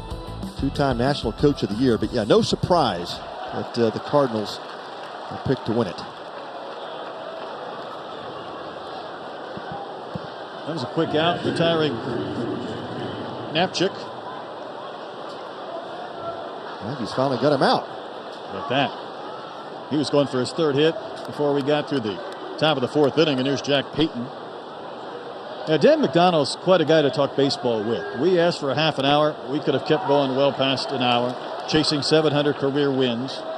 He's been trying to get into this event, the Shriners College Classic, for years. Yeah. He told us there was some frustrations involved there. He didn't want to tell us the story, and he did, but we'll keep that to ourselves. But he was willing to pick up the phone and say, listen, we've got a pretty good program. Yeah, exactly. Which is a great program. I'll just say there was a little bit of bias with the situation, but great to see Louisville here. By the way, it's they don't often come this far south, but it's sure great to have them in Houston. And I hope they come back more often. It's a great program, and I love the mentality that Dan McDonnell talks about with this Louisville Cardinal bunch. He says, we're a Midwestern team. We recruit hard-nosed, kind of tough, grinded-out type guys, and that's kind of the culture of our program. Payton went down on strikes. Here's McCoy, who's reached twice without a hit and scored a couple of runs. And tomorrow, I believe they're going to wear their Astros uniforms. That's exactly what they call it. They'll have kind of the rainbows with their colors, more of the red than the orange. On Sunday, they'll wear their Muhammad Ali uniforms. Of course, the champ was from Louisville, wearing their New Zealand black rugby unis tonight. So yeah, the All Blacks. Everything has There's message or going meaning on behind it. But Coach McDonnell also challenged his fan base. He said, we started talking about this from the end of last year to the beginning of this season. Come, join us. Bring the fans to town, and hey, why not? I mean, Louisville basketball is going through some tough times right now. I don't even need to bring that up, but the baseball team has quite a fan base as well. Well, Evan Aschenbach is filling up the glove. He was looking sharp here in his second inning of work in relief of Nathan Detmer. He'd love a perfect inning, the 2-2, and that breaking ball floats outside and misses. Oh, different arm angle there, dropped down, and to start that one from behind Ryan McCoy. Boy, that three-hole hitter. Aggies have a big shift against him. One you won't see in this ballpark, and he just beats the shift with a smoking line drive to center. That thing was hit so hard, Thompson couldn't stop it cleanly in center, but he plays it back in, and McCoy has the two-out single. Yeah, I'd like to see the exit velocity on that swing. That ball was smashed. Great short to the ball, two-strike swing. It's hard to handcuff a center fielder. Yeah, he did. That ball got there quick. Yeah, you can see Jordan Thompson just going down on a knee trying to corral that. Did a good job of keeping in front of him and holding McCoy to first base. Here's Forbes. He drove in a run with a ground out, part of that 3-run first. He walked and scored just last inning.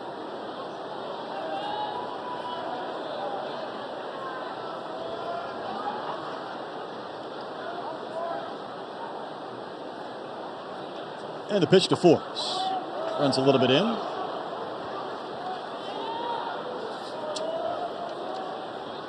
Yeah, what you're liking from Aschenbach so far is the ability for him to spot that fastball. Working in and out. It's not overpowering. It's upper 80s. He'll touch 90, 91 with it, but a good command. That misses 2-0 to Forbes. Freshman batting cleanup for this Cardinals team. Last couple of games, all he's done is gone 5 for 6 with 2 homers and 5 RBIs. Homer twice in a game already this season. See what he gets to hit here, 2-0. He got a breaking ball. Not going to give in on that situation. He's saying, wait a minute, in high school they don't throw me 2-0 breaking balls. That's respect. Well, I mean, the Aggies know Patrick Forbes, he is not swinging the bat like a freshman. Roller right up the middle. This time the shift worked perfectly. Post will handle it. Steps on second. Ends the inning. It's been all Louisville to this point. Up 6-0. 21's MVP. Nobody like me. Blessings, blessings, blessings. All come from life lessons.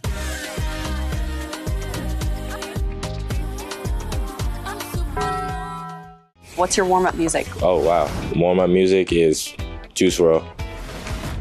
Juice WRLD R&B pop, yeah. Who was your favorite basketball player growing up? Favorite basketball player growing up?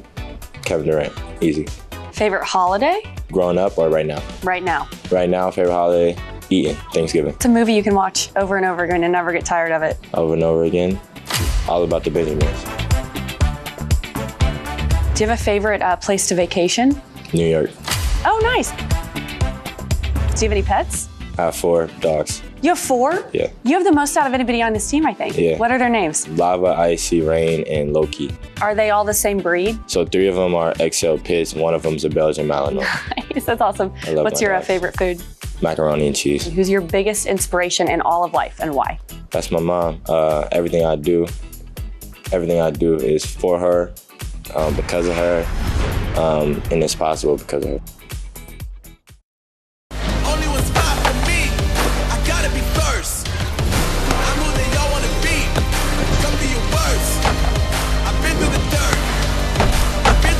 Catch Astros spring training action on AT&T Sportsnet. 6 remarkable kids have each teamed up with a participating university for the Shriners Children's College Classic Team Fundraising Challenge. All weekend long, teams will compete to see which fan base can raise the most money in support of Shriners Children's. So go online to collegeclassic.org to donate in honor of your favorite team today. 6-0 Louisville leading. Austin Boast begins the bottom of the frame by popping one up that might just sneak into the seats and will. Boast a strikeout victim in the first, but then again, Ryan Hawks has struck out 6.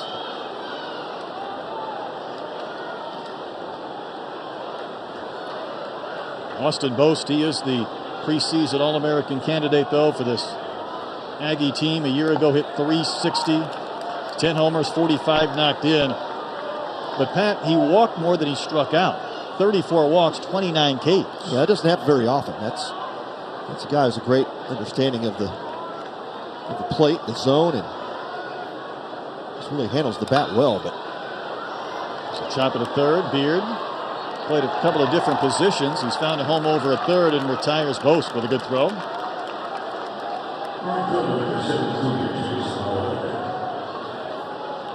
The Aggies just have to change their approach with Hawks.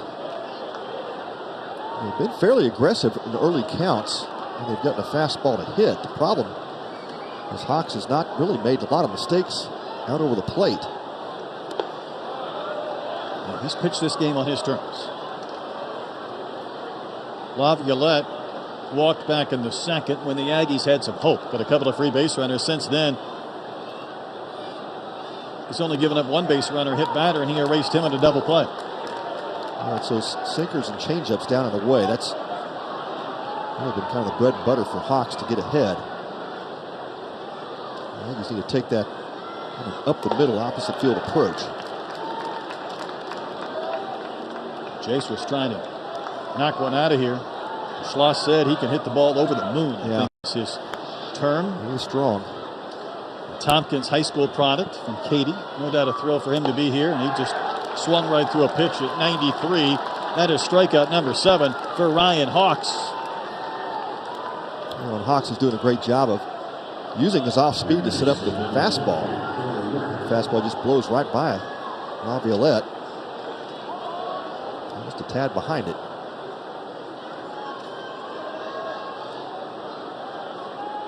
If you've seen this guy once already, is it any more comfortable the second time through? It doesn't seem that way. It doesn't look like it so far.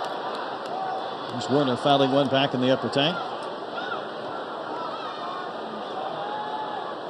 He's almost one of those guys you got to almost take a 2-strike approach on early in counts. And obviously, if you get an advantage of count, you can let it swing and let it go. But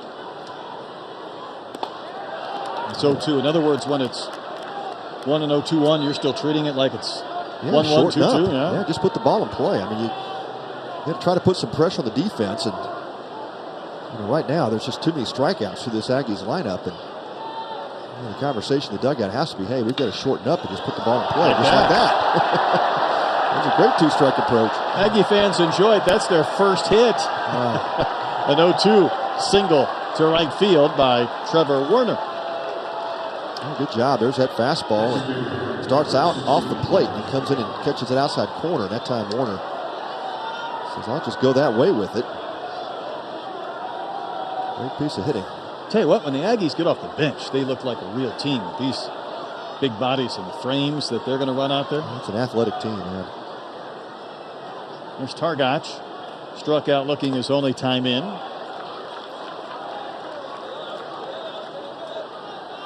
You kind of see the mentality. Ryan Hawks is like, hey, I've got a 6-run lead. If you guys want to beat me with singles, I'm just going to keep throwing the pitches away from you. And make you beat me with singles. Close at first, but safe. Aggies do return 6 of their 9 position player starters. I think they miss a guy like Dylan Rock, local product out of George Ranch High School. Yeah, there's no doubt. He was one of those grad transfers who helped in a big-time way last season. Yeah, Rock and Clouch were just great leaders. And, you lose those 2 guys out of your clubhouse, and you've got to have, 1 or 2 other guys step up into that leadership role. And I can imagine when the Aggies were struggling last year, some of the conversations that would happen in the locker room, in the dugout. I think guys like that, they're just know how to turn things around, both mentally and psychologically. That's sometimes what you need. It's one thing that comes from coaches to the players, but it's a whole different deal when the players do it from within. Hawks hasn't missed by much, but a count 3-0. Looked like those last few were in the same spot. Yeah, pretty close. Aggie fans will start chanting, that's ball 4. 4 in a row, missed to Targach. Got to engage these Aggie fans. Got to give them something to do down 6-0.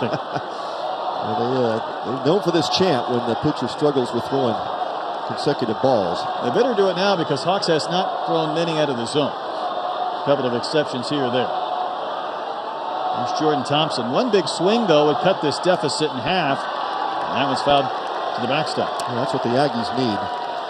Talk about the ability to produce runs with 2 outs. That's part of the big difference of this game is Louisville has scored 3 of their 6 runs with 2 outs.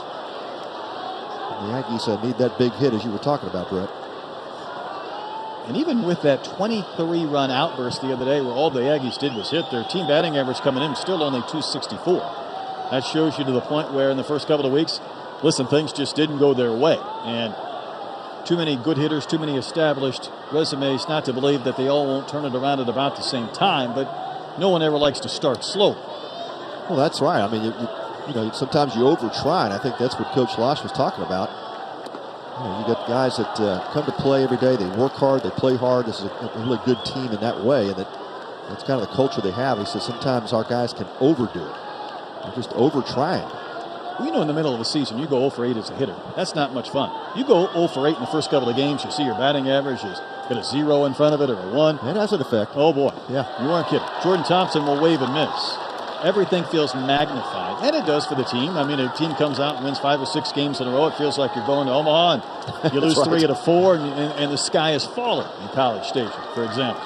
Yeah, and it feels that way because of a condensed schedule. The big leagues, you have 161 games, right? So it's you get on a 3 or 4 game losing streak, no big deal. When you're playing 56 games, that's a big deal. Sure is. And you know that SEC schedule is looming. And obviously, I think the Aggies might have caught a few people by surprise, at least in the first year under Jim Schlossnagle last year, in a division where there's Arkansas, or there's LSU, or Mississippi State, or Ole Miss. The last 2 national champions have come from that division. That's right. That's you get into SEC West competition, you're running through the gauntlet. You survive that, you got a decent chance to go deeper into the postseason. Jordan Thompson putting up a fight. Gets his count 2-2. And he took that pitch out of the glove of Pete and fouled it back.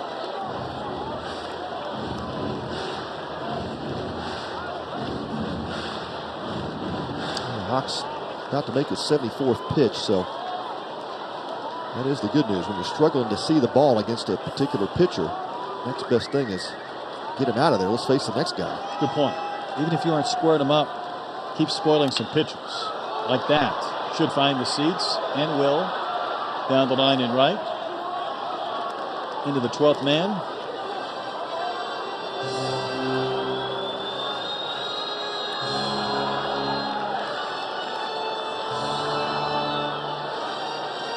The Cardinals 7-1 to start the season at home. So this is their first road trip as well. And I would say it started with a bang.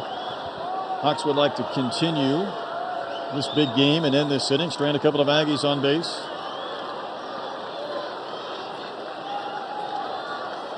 Listen, you can build a schedule however you want to. They started with Bucknell, Xavier, Bowling Green, Eastern Kentucky, knowing that they would have the test of this weekend. Ranked teams like A&M and TCU, and then Michigan. But this by far their biggest test, and so far so good. Now both runners, however, will be able to take off on this payoff pitch to Thompson. Here it comes, and that's a chopper fouled outside of third base. Thompson continues to put up a good fight. These are good pitches he's fouling off. Hawks is staying down with the ball, and he's moved the ball in and out a couple of times, and Thompson just keeps the at-bat alive.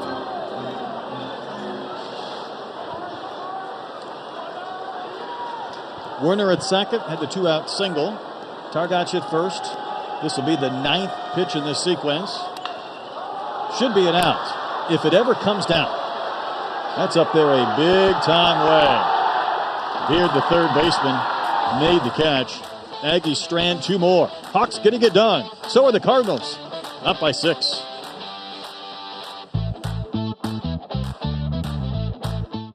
Watch me. Watch me paddle, carve, and drop in. The water is my canvas. Let the good times begin. Perfect sets and barrels I chase. Where sand becomes surf, waves set the pace. A childhood accident couldn't ruin my vibes. Thanks to one special place, I've never been more alive. Watch me. Shriners Children's. The most amazing care anywhere. Spring training is back in the Palm Beaches this spring.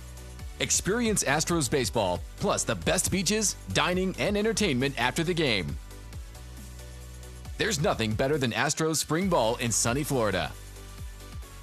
For tickets and more, visit astros.com/spring to book your trip. Plan your visit now to the spring training home of the Houston Astros, the Palm Beaches.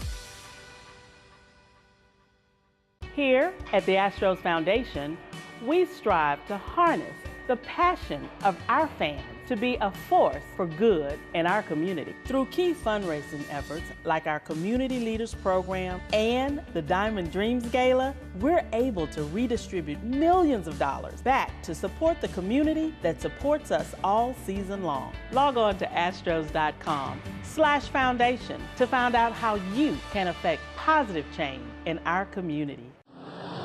Single game tickets for the 2023 season go on sale March 3rd, so make sure you see your world champion Houston Astros as they begin their campaign for a repeat title. Another electric baseball season right around the corner. Visit astros.com/tickets to learn more. Are there better reads than saying defend your World Series championship or make another run at another title? That makes for a nice read, doesn't it? Makes for a nice business plan. Keep selling those tickets. Isaac Humphrey leading off the 5th for Louisville.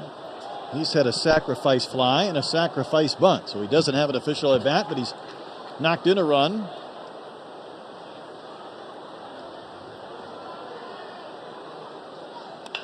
Ground ball up the middle, just missed second base, and this is going to be a base hit. Haas did everything he could do to come up with it. Then it trickled into right off the deflection. But Humphrey is on base, another hit for the Cardinals. Pat, I just love their approach at the plate. Yeah. I mean, it's a great approach because they again, just take what the pitcher delivers. You see that pitch kind of middle away off of Aschenbeck, and the Cardinals don't try to do too much with it. Humphrey just kind of punches it back up the middle. And when you put balls in play, put pressure on the defense, good things tend to happen. Here's Eddie King Jr. Knocked in a run in the 3rd inning. This guy's been a fun story as well. Pitch in there for a strike. We'll talk a lot this weekend about Louisville being a development program, and they lose a lot of juniors to the draft. They do not believe in the transfer portal. I mean, you will not see them to this point going out and getting guys. They bring them in and develop them. But King was injured last year. And I know Coach McDonald was really concerned that that missed development year would affect him a little bit, even though he's a high ceiling guy. Well, he made the jump almost as if, Pat, he played the entire year last year, the way he's kind of translated his abilities and rawness into production. Well, it's the type of mentality we were talking about earlier that Dan McDonald likes to recruit. It's that tough-natured kind of Midwestern player. And, you know, King Jr. is from Chicago area, and he's just one of those guys that knows how to get after it. He can just grind through it like he did coming back from that injury. That is a slender frame, but there are some tools for Eddie King Jr. He said he's an eye catcher. You just sit back and watch him play. Right? The guy stands out, and he's by no means a finished product, but it really gets you excited for what could be next. Yeah, no doubt. Yeah, he's still raw, and he's got a lot to learn about the game. That's what Coach McDonald said about him. He's like even learning how to base run, and. But the tools are there. That's what you look for.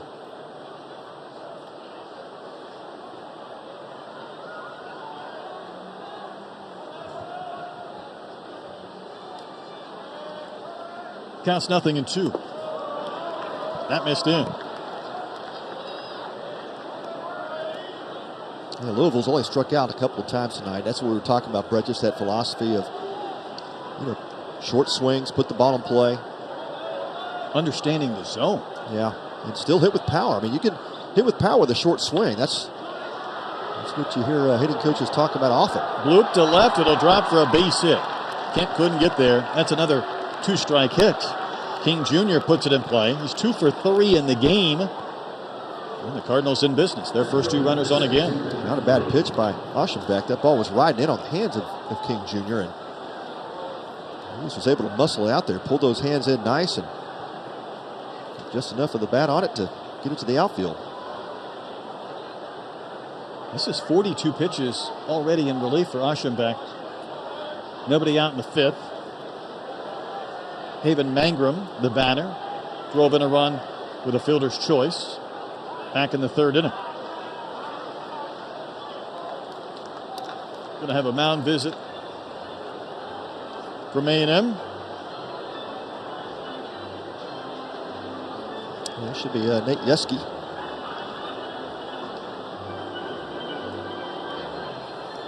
He was the D1 Assistant Coach of the Year back in 2017. Really one of the better thought of pitching coaches in college baseball.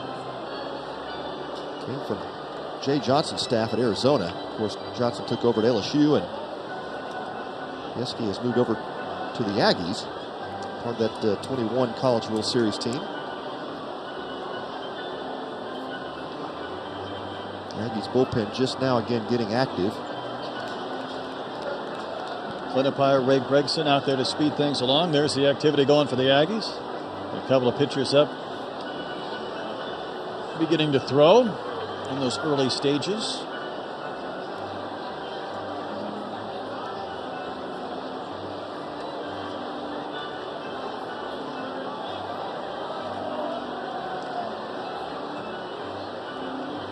A&M has not had a tremendous amount of opportunity offensively. They do not want to see this deficit grow any further than the 6. Not the way Hawks is pitching. So Mangrum, a couple of years at Columbia State Community College, already squaring. Stabs at it, not a good bunt, but it'll go foul near the logo. As Warner gave chase.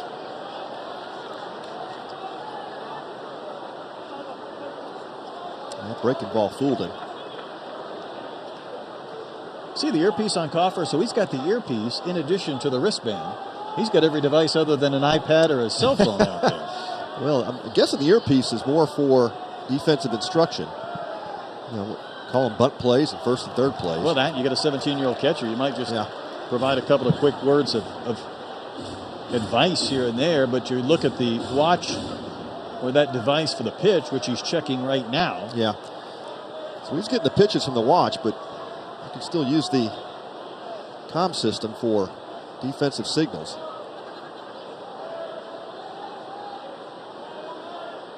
Two strikes, no bunt now. That pitch up and out.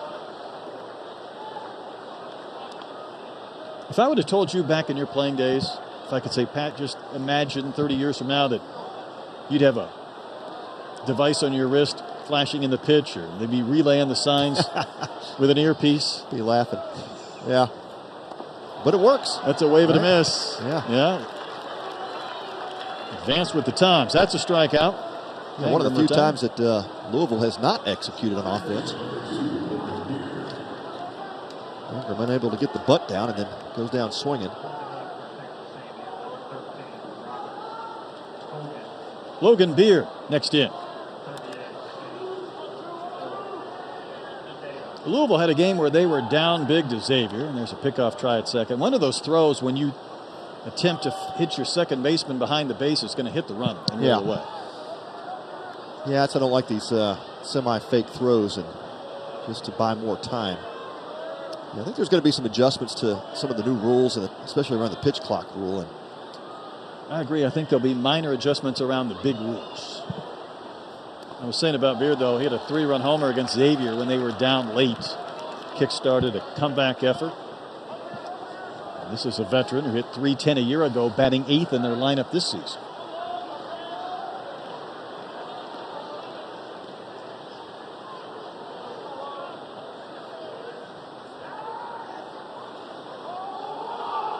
He just had a balk before the pitch. Might go ahead and see an attempt by Werner over at third. Balk will advance the runners. Every umpire on the diamond called it at the same time. That's right. Yeah, just a slight flinch, but everybody caught it.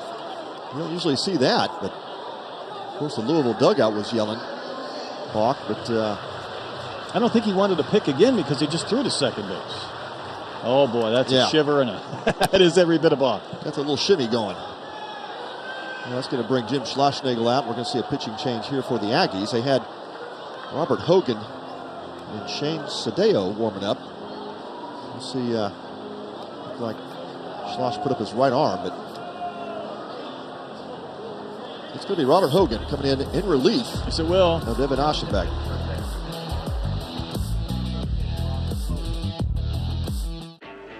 Moderate to severe eczema still disrupts my skin. Despite treatment, it disrupts my skin with itch. It disrupts my skin with rash. But now, I can disrupt eczema with Rinvoq. Rinvoq is not a steroid, topical, or injection. It's one pill once a day. Many taking Rinvoq saw clear or almost clear skin, while some saw up to 100% clear skin. And they felt dramatic and fast itch relief, some as early as 2 days. That's Rinvoq Relief. Rinvoq can lower your ability to fight infections, including TB, serious infections and blood clots, some fatal, cancers, including lymphoma and skin cancer, death, heart attack, stroke, and tears in the stomach or intestines occurred. People 50 and older with at least one heart disease risk factor have higher risks. Don't take if allergic to Rinvoq, as serious reactions can occur. Tell your doctor if you are or may become pregnant. Disrupt the itch and rash of eczema. Talk to your doctor about Rinvoq. Learn how AbbVie can help you save. Well, we're waiting. I'm alright. Don't nobody worry about me. You got to give me a fight. Why don't you just let me be? Got to catch a leg. Oh, we got you worked out. I'm alright. Don't nobody worry. Our pitching changes are brought to you by Honda. This is Robert Hogan. Are you a Hogan's Heroes fan? Starlight 13? That was a Robert Hogan. Absolutely. Sergeant Schultz, I know nothing? Well, I know nothing. But you know something about this Robert Hogan. Yeah, good situational guy so far for the Aggies. And upon again in a tough situation with two more Louisville Cardinals in scoring position. But we're going to sit 90-91, and his out pitch is a high spin curveball, has a good slider as well. Young man from Minnesota through Iowa. JUCO ranks. He's going to inherit an 0-1 count, but also a couple of base runners and his team down 6-0 in the top of the 5th inning. You'll see the stats here, making his 4th appearance.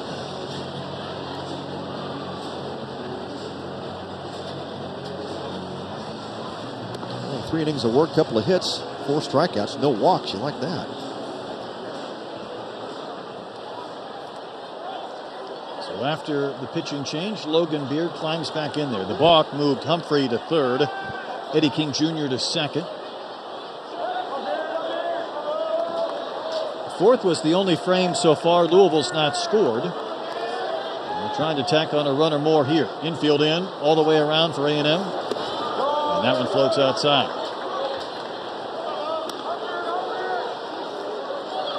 One thing about A&M, this should be a much better defensive team than a year ago. They'd like to flash a little bit of leather and help out their 3rd pitcher. Front door breaking ball. Miss, 2-1. Aggie defense in towards the grass. A couple of steps off into the dirt here for the middle infield, but tight on the corners. Soft flare, and it's going to score a pin. Humphrey and King both come across on the bloop single by Beard. He put the ball in play, and he's going to make it 8-0 Louisville. We talked about all night how effective these Louisville hitters have been, just situationally and hitting great with 2 outs. And this time Beard connects a couple of Cardinals in scoring position, and not a bad pitch delivered by Robert Hogan. I think it was a foot outside, Pat. Yeah. I think that was a foot off the plate. Just went out and got it. When Beard went out and got that pitch.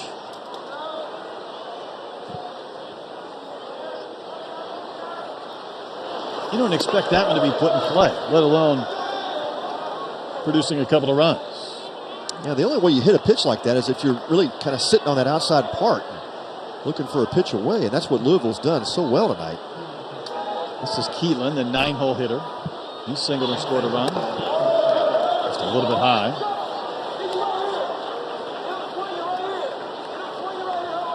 What you'd like to see with the Aggie pitching staff is some more fastballs working inner part of the plate. Let's try to keep some of these Cardinal hitters from leaning out. There's no way you hit that pitch unless you're leaning out over the plate. And we're in the top of the 5th, Pat, and every single Louisville hitter has either scored a run or knocked in a run, and some have done both.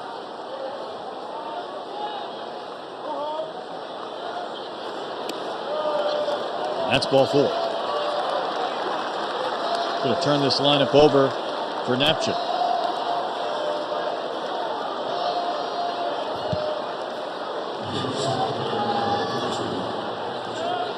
Usually in these Friday night games when you're throwing your ace, and Jim knows this, you ride that 18 out of the bullpen. You've got your setup guy, maybe your closer, maybe you're able to go from one to the next. Rarely are you in a position where you get behind so much you're thinking, let's save these guys. Yeah. We're going to need them on Saturday or Sunday. That's right. And that's kind of where you have to, manage that bullpen well. Get 3 games in 3 days against 3 different teams, and of course the ideal is you're trying to play some matchups and think ahead of where, obviously your starters are matched up well, but think about where your bullpen can match up against teams. That's absolutely right. Unless the Aggies can get back in this, one of those situations where you just have to manage that bullpen well tonight. 2-0 to Napchuk. He has doubled, he has tripled. He tried to bunt his last time in and was retired. And right now, A&M pulling out every option they have to try and get things back on track. There was a pitching change on an 0-1 count. Conversation here as well. And this is the 17-year-old who should be in high school. He's doing the bulk of the conversation. Yeah, you the see speaking. him out there coaching, man. He's looks like he's kind of getting in the grill a little bit of so too. Robert Hogan. Yeah, you love that. Sometimes you just have to obviously know your players, know which guys you can kind of pump up and motivate. Know those guys you put your arm around. Know those guys you got to kind of kick in the rear end sometimes. And you love the leadership out of that freshman catcher. I can imagine what he's going to be like when he's a junior, considering his moxie, his enthusiasm here as a freshman. Hogan needs a strike, and this is a tough hitter to face. Ball 3. One of the best players in the country is on deck, so if you walk this guy, you get Peyton with the bases loaded. Down 8-0.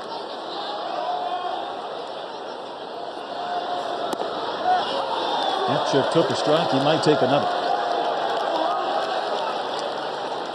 I don't know. Up 8-0. I think he's swinging. I do too. But what I mean is this guy isn't going to chase one a foot off the plate. You're going to have to make a good pitch. Yeah. He sends one right back to the screen. Might foul off another 6 before he gets a verdict as well. 72 runs scored last season. He's knocked in a run. He scored a run.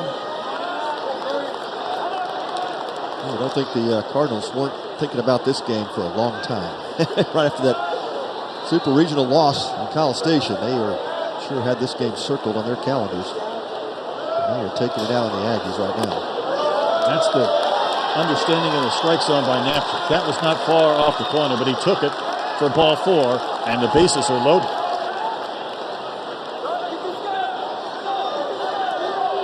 Well, no steps out of the dugout, so they're going to try to let Hogan figure this out.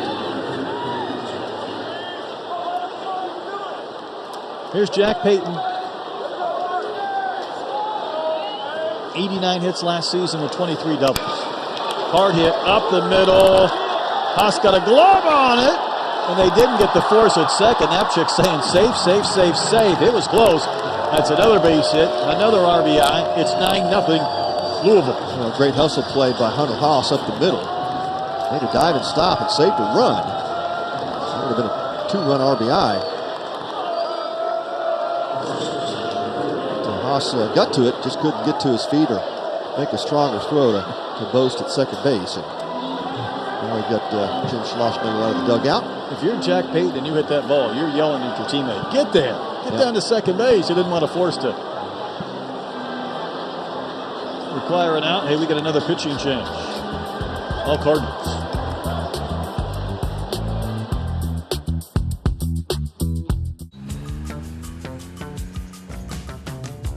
Well, we're waiting. I'm alright. Don't nobody worry about me. You got to give me a fight. Why don't you just let me be? Catch a leg. Oh, we got you worked out.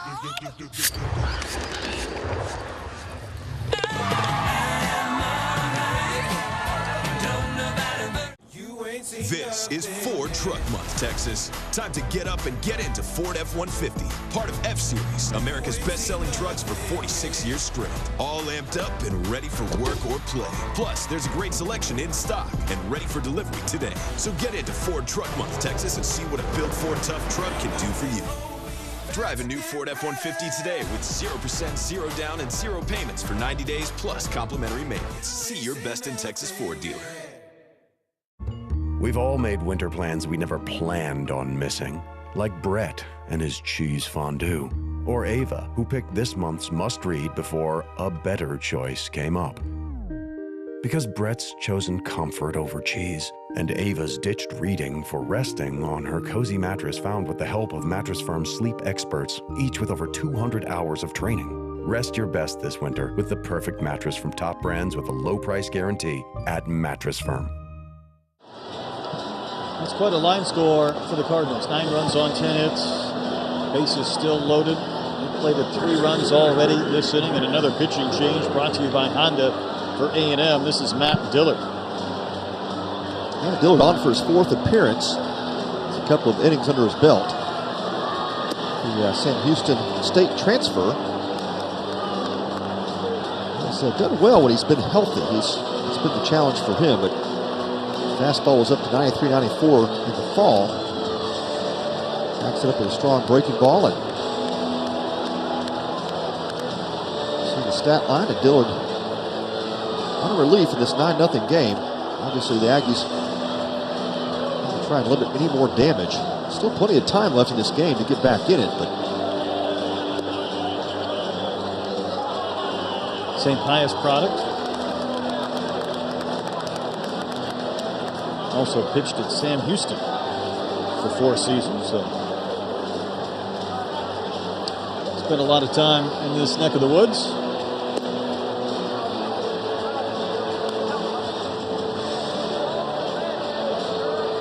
Base is still loaded. One out. See how the Aggies play it defensively. They're going to keep their middle infield back. They're going to move the entire infield back and going to play for 2. And this is McCoy, who's walked, reached on an air, single, scored a couple of runs.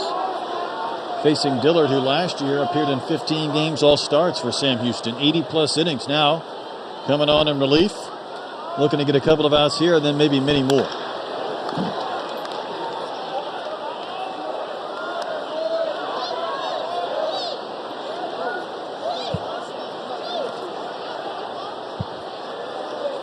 $17 home runs last year in the junior college ranks for Ryan McCoy.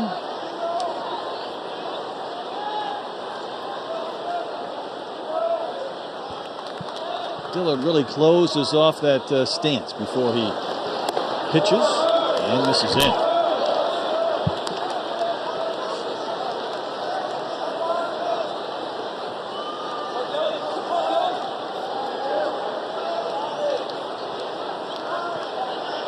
The 1 out was a strikeout about 5 batters ago. Loaded out into shallow center. Thompson comes racing in. He's not going to get there. Everybody moves up 90 feet, although at the plate, that was awfully close. And just in case Keelan missed home plate, he went back and touched it again. He was tagging up, but that's the second time a base runner for Louisville's not had the greatest read. And the throw from Thompson just about forced him at the dish.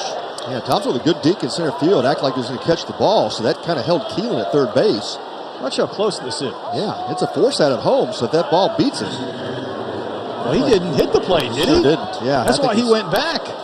He stepped right over the foot of Max Coffer. Watch him sneak in here. Nothing to see here. I'm going to touch home plate. He stepped right over the leg of Coffer. So that could have been an out. A force out at home on a single to center. Here's Forbes. He'll wave and miss. That's one of those where you're trying not to race, so you don't draw a throw. You're trying to casually go back and step on the plate. But had Coffer taken it on a bounce, it would have been a force. He could have just turned around, stepped on the dish, and that would have been it since Keelan missed it on the way by. It's a 4-run inning. It's 10-0 Louisville. Forbes gave himself a pitch to try and do some damage with again, but he's down 0-2. A good breaking ball for Dillard.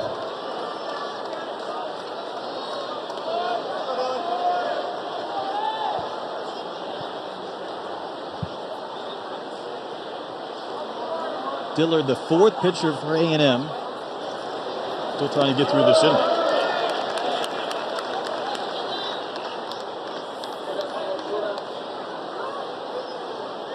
Well, Louisville with a bunch of crooked numbers tonight, as you can imagine, but scored 3 in the first, 2 in the third, and 4 in the fifth. This offense is some type of explosive. They got him. He did indeed. Forbes, the 9th man to hit this inning. They're playing this as if it's live. Plate umpire Ray Gregson said it didn't hit him. Jim Schlossnagle screaming, "What are you doing?" That ball definitely hit the hitter. But you could see Peyton continue to sprint around the bases. Well, it clearly hit his foot. You see that ball angle so sharply to the right. It would not have taken that bounce. It did not hit first the leg and then the chest protector. Yeah, it was right off his foot. That's what I saw. Umpiring crew getting together. Ray Gregson, Seth Buckminster, Doug Williams, Michael Banks. Now, if it's headed towards the right-handed hitter's foot, it bounces off the right shoulder of the catcher. I don't think there's any dirt in America that's going to redirect the ball like that. If they let it stand, 2 runs will score on that play.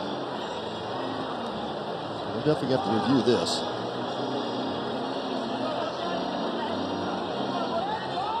Jim Schlossnagle coming out now for an explanation. Yeah, I think what they're asking Jim is if he wants to use one of his challenges. And Jim's like, "Are you serious?" Okay, I'll use one of my challenges then.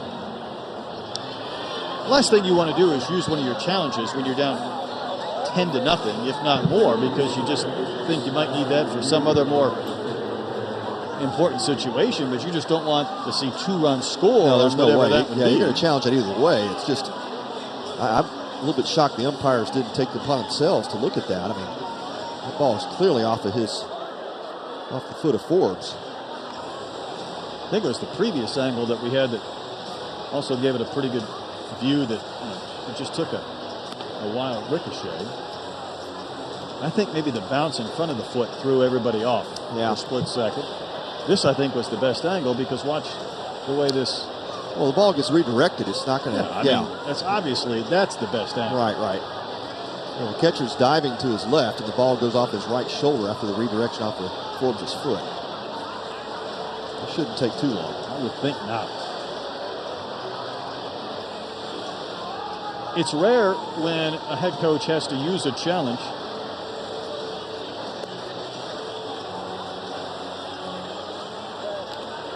Well, that's when you use a challenge so that only 1 run scores against your team. Yeah. You know, that's when the frustration kicks in. I'm sure. You could tell Schloss was pretty frustrated with the call, but this is why you have replay. Indeed, so we'll have 1 run scoring on the situation.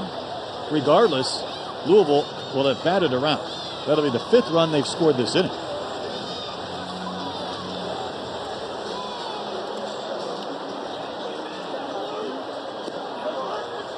They are redirecting base runners back to the base paths, as we suspected. Hit by pitch and an RBI, but it's 11-0 Louisville.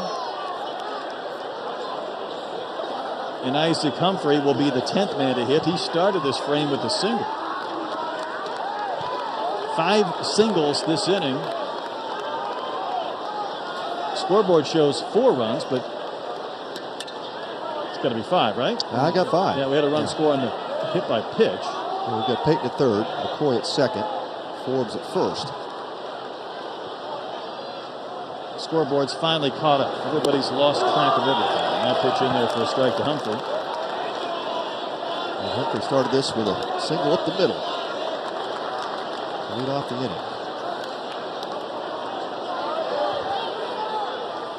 He's batting for the 4th time in this game. There's a couple of Aggies who have hit only once.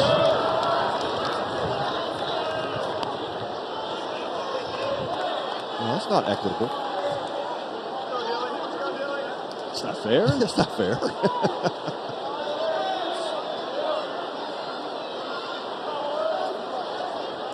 If you're A&M, you just want to find a pitcher that can get some outs. This is not an easy play considering the carry over near the netting. How about the grab by Moss? Peyton's going to tag and score. That was quite a play. That was a long run. Play. Navigating the net. That's a sac fly. It's 12-0. Yeah, great play. I mean, he's having to negotiate the net, the wall, and the padding, and of course, great base running by Peyton to tag up. That makes Isaac Humphrey 1 for 1 with 2 RBIs, and he's batted 4 times. Gets a sac fly on that at bat. Sac fly to the first baseman. You don't see that very often. Eddie King Jr. would like to get a second hit of the inning. It's a 6-run frame for Louisville. Soft flare in the center. Can Thompson get there? He cannot. Another run will come across. A baker's dozen for the Cardinals. King has 2 hits this inning. He has 3 hits in the game. Well, it's just those nights when hitters will tell you it gets contagious. And Louisville has hit a lot of softballs that have, landed in places where the Aggies couldn't get to it, obviously. And it's just become kind of contagious. They found some holes. They've hit some flares. Feels like Thompson's deep out there in center field, doesn't it? Yeah, it's just a cabin out there in right and left center, so he's shortened up a bit towards the left center again. 12th man to hit this inning is Mangle. He doesn't want to make 2 outs in this inning. Can you imagine your teammate scores 7 runs and you make 2 of the outs? We almost had a fielder's choice at the plate on what would have been a base hit. We had a sacrifice fly to the first baseman. We had a near hit by pitch or overrule that could have scored 2 runs that the team that gave up a run, well, now I'll just add on. Maybe a wild pitch. On the throw that hits the runner, Forbes in the chin as he scores. And going to third is King. That's going to be a wild pitch and an error. And an error on the flip from Crawford trying to get the ball back to Matt Dillon. Oh my goodness. It's 14-0. How about the 2 extremes for A&M from winning a game 23-0 on Tuesday to trailing 14-0 in this game? Well, tale 2 ball games for sure, but you don't see this happen very often in baseball, but it happens.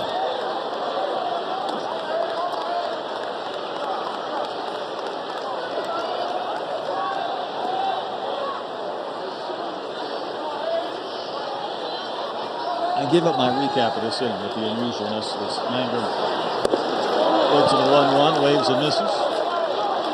He thinks it's like 3. Where's he going? Isn't that 2? I think it's 2 strikes. Well, A&M says we haven't been able to get 3 outs all game long. We'll take to go to the dugout. Okay. What an odd Thought inning. that was strike 2. Apparently, once you score 8 runs in an inning, you only get 2 strikes. That's crazy. Well, that was one of the strangest innings I've seen in a long time. 14-0 our score.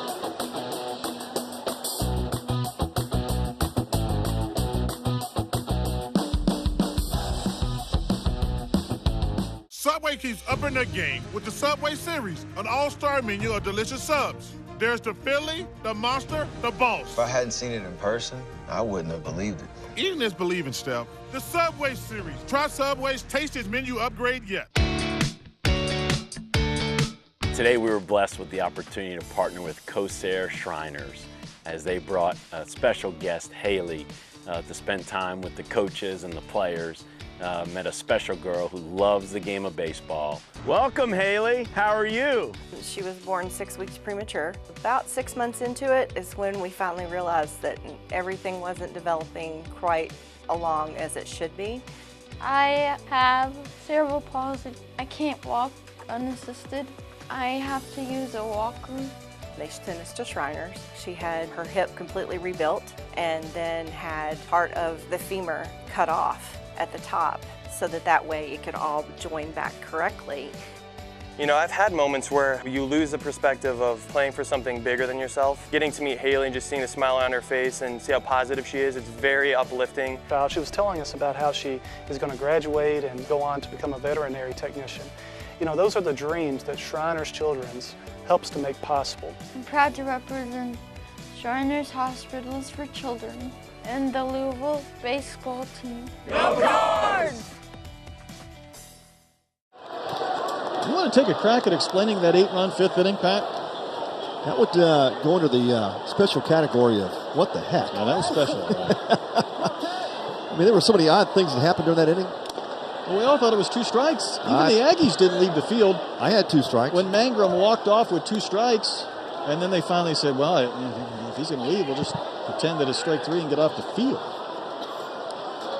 Yeah, that's obviously some oddities in baseball, but that was about as odd an inning I've seen in a long time. Caden Kent gets a pop-up to Keelan, who makes the play. How long was Hawks sitting on the Louisville bench? I was just about to say that's the challenge for Ryan Hawks is you go through a 30-minute inning like that, and sometimes it's hard to kind of get the body going again and get back into rhythm with your mechanics, and he just continues to come out and pump strikes. This is Hank Bard. He's going to pinch hit. Another McLennan junior college product. Colorado native. Might give Coffer a little bit of time off. It's been a long night for him. Yeah, it really has.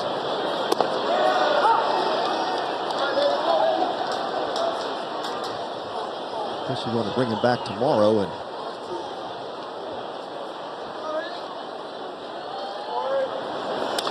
give you half a game off, and it still feels like a full game that you play. Right. I mean, youth is wasted on the young. He's 17. He'll bounce back. Nonetheless, gives Bard a chance.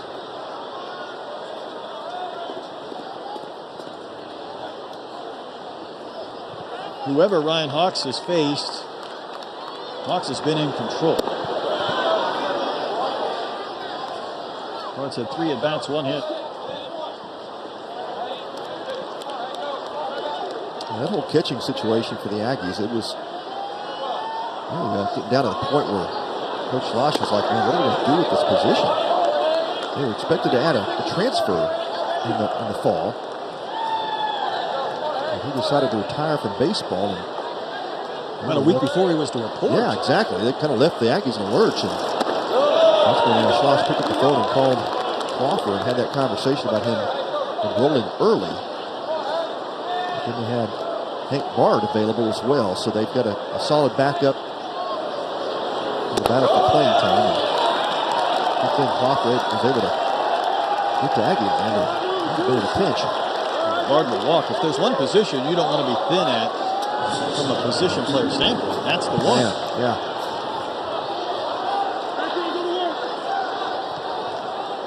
So Hunter Haas batting for the 3rd time, finally turning that lineup over again while Louisville scored 14 runs through 5 innings. That one fouled back and out of play.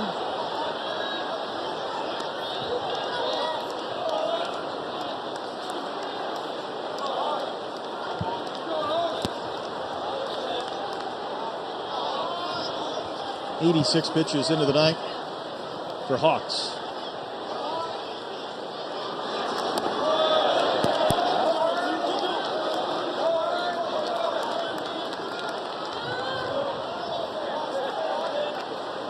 For A&M, this is their 11th appearance in the Shriners Children's College Classic. Been a few years, however. That ball's tagged into the corner. Will it stay fair? It does not. Just to the left of the pole, the 3:15 sign as Haas made a bid for a home run. That fan's pumped up, but Aggies aren't. Just missed. 15 feet to the left. Yep. When he hit it, I thought that ball was going to be hooking to the left. It sure did, and did not miss by much.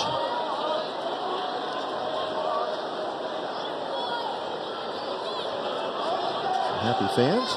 That was a game of catch from 2 feet. Ground ball, and this one should be an easy double play. It is. It's all going in the direction of the Louisville Cardinals tonight. A 6-4-3 twin killing. 5 scoreless innings for Ryan Hawks. 14-0. A new car loses about 10% of its value the minute you drive off the lot. Or more.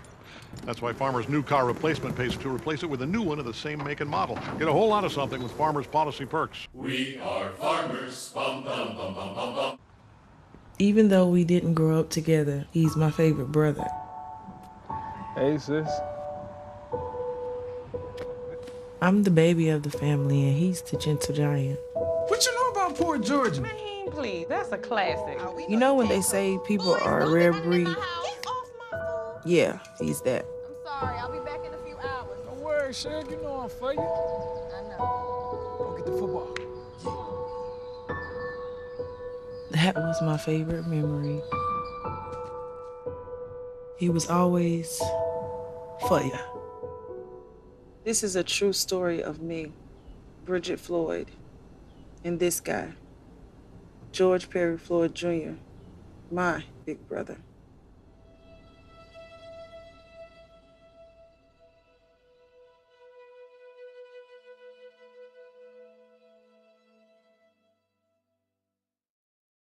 Go beyond the court with Rockets All Access, your backstage pass to the team all season long, with exclusive player interviews, detailed team analysis, and more.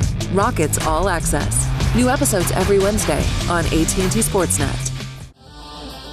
The 2023 Shriners Children's College Classic is presented by Shriners Children's. Go to collegeclassic.org to donate today. By Demand Science.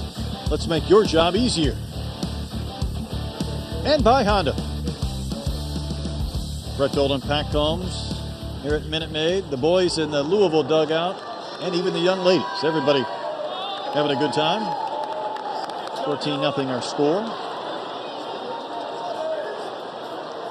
And a pinch hitter. I'd say it's time for a pinch hitter. Gotta figure out who it is.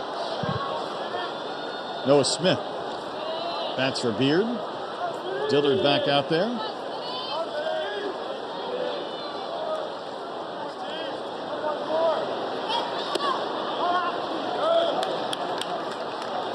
Smith, another Chicago product.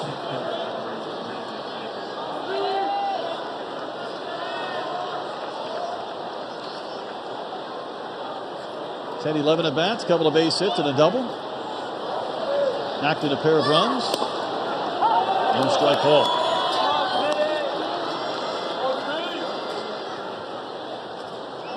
Looks like Dan McDonald going to roll out some pinch hitters. He's got that luxury. He's been talking about this event with his players for a long time. He wants to get them in the game. Yeah, no doubt. Bounce to the post. Place made. One out. Good time to do it. Get some of these young guys some at-bats. There's two things involved. One, your kids work hard. They want a chance to get in there when it's possible. But you also never know when you're going to need somebody. And going a couple of weeks without a live at-bat in a real game is tough. Yeah, it really is. I like to see it. Here's Anderson. Kentucky native. And that's a strike over the outside corner. Batting for Keeling.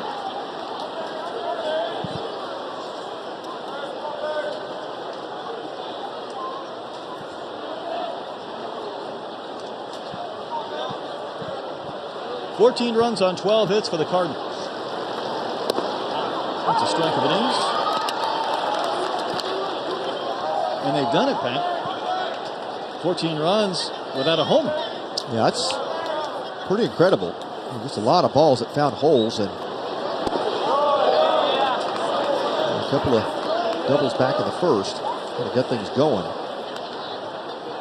Yeah, all the extra base hits were back in the first inning. That's quite unusual when you score 14. 2 doubles to start the game. I don't think they've had an extra base hit since. That's a wave and a miss. Bard in the game behind the plate. Will have to throw to first to complete the strikeout. And there's 2 gone. A couple nice breaking balls from Matt Dillon.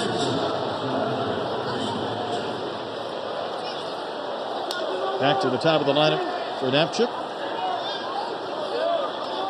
He's been on base 3 times. The only time he was retired, he tried to drop down a bunt in the 4th. He's got a little Ichi right in there, doesn't he? Yeah, he does. He kind of bails out a little bit in that front side. That bat stays in the strike zone a long time. Coach McDonald called him our Duracell bunny. Just a lot of energy, a baseball rat. Strokes this one to center. Should be playable and in. So their 5th inning took about 40 minutes. Their 6th inning took about 3.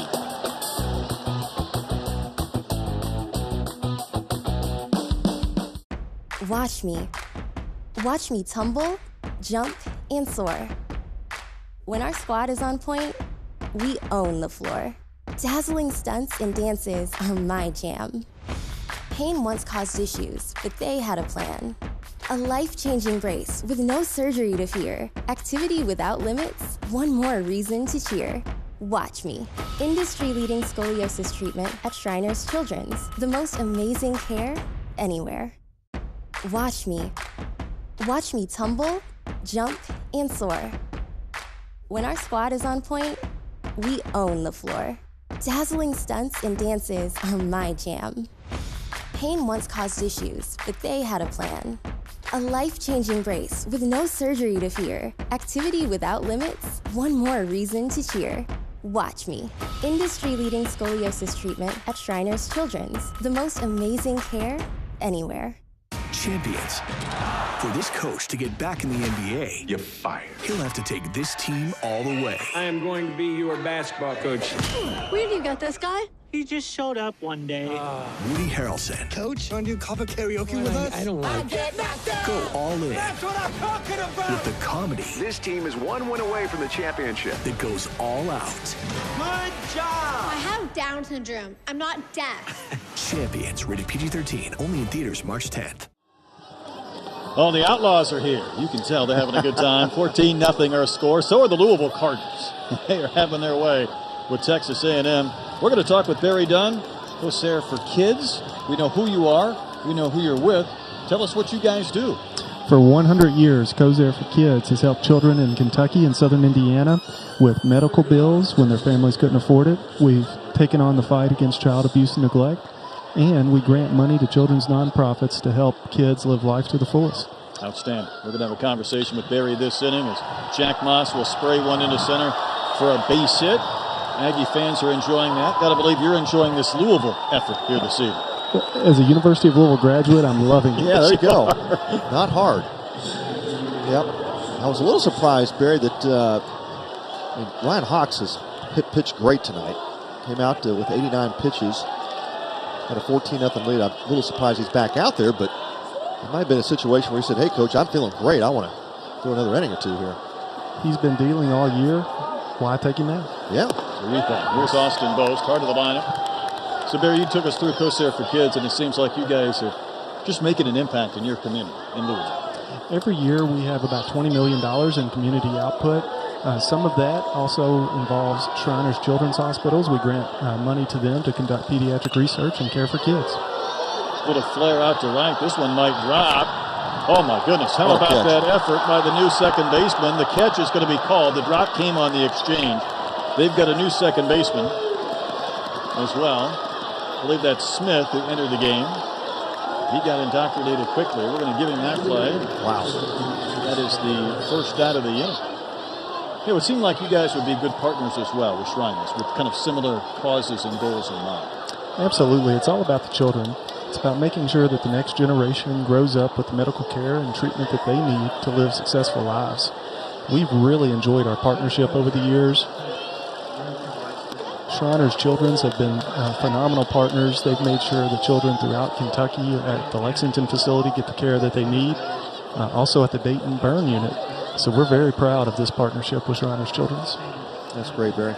We'll talk about the history, 100 years old. And it sounds like Corsair started as a 501c, and obviously some money was raised, and I'd love to hear about the story, the history. Well, 100 years ago, Corsair Shriners formed us as a charitable arm to build and operate our own hospital. Shriners Children's at the time did not have Louisville in the mix for a hospital. So our Corsair Shriners said, we'll just do it ourselves. Wow, that's great. we did operate a hospital for about 60 years, and then ultimately in the 80s, as healthcare changed, we changed a little too, and at that point became more of a granting organization and paid bills for children. Oh, fantastic. Wholesale changes defensively for the Cardinals. With 1 on, 1 out. We're in the bottom of the 6th. Barry Dunn joining us. That pitch will be good enough for strike 3, so a couple of quick outs. Have you enjoyed your time here this weekend? We've loved it. We have Kosair kids, Lola, Henry, and You saw them throw out Ollie. the first pitch, yeah. Oh, they did phenomenal, That too. was great, yeah. Tonight we had Lola and Ollie throw out the first pitch. Tomorrow, Henry. And, we love our Kosair kids, and we brought the all-star team with us this week. You did. Fantastic. This has to be an event you've looked forward to for a long time. I know your baseball team has. I got to believe you guys as well. Absolutely. And the greatest thing was, before the game, our kids got to watch batting practice, and so many of the players were coming through giving high fives. The kids told me they're never going to wash their hands again. I got some strange looks from the moms. There you go. But that's okay. That's what kids do. That's great. Off the bat of Trevor Werner towards the seats down the line in right, and it's out of play. Well, Barry, we hear over and over from these players where they have interactions with the Kosair kids or the Shriners kids, and they leave such an impact on these players, just putting life in perspective for them as young adults. That's absolutely right. And so many of the Cardinals players will come out to the youth leagues. They'll volunteer their time with kids. I've seen it. In fact, the first baseman for Louisville came to some of my son's practices early this year. Yeah, that's great. Werner just drills this ball to center. Back near the fence, and that catch is going to be made to end the inning. So, Barry Dunn, thanks for joining us. More importantly, thanks for what you do. Thank you. Go Cards. Indeed. Barry Dunn, Kosair for Kids. We have completed 6 innings here in our nightcap. So sweet, so crispy. Nobody makes breakfast as good as Wendy's new home-style French toast sticks. Nobody. Nope.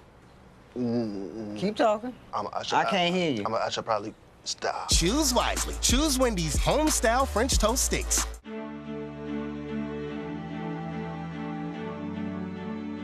Today we're here at Texas A&M welcoming Addison, one of our Shriners patients. And Addison had a fabulous time meeting all the Texas A&M players.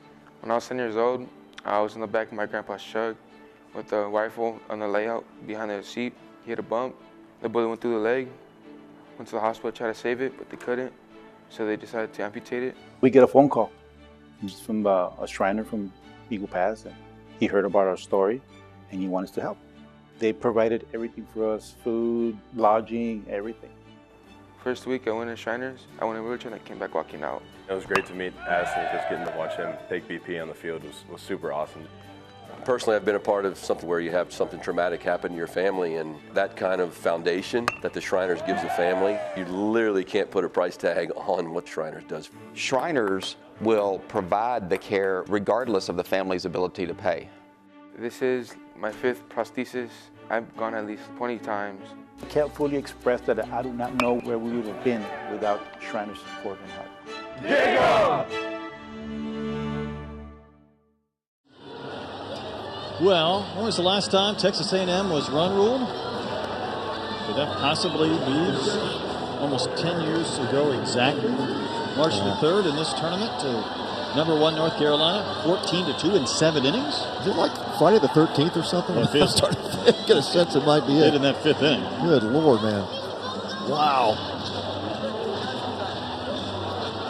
Hockey fans aren't exactly sure how to respond to this strange game. They'd love to come back tomorrow and get right back in the win column. Yeah. Well, if you know anything about Jim Schlossnagel and his teams, they tend to bounce back pretty quickly. No doubt. Too much talent on that Texas A&M side for them not to, and now they're putting it together.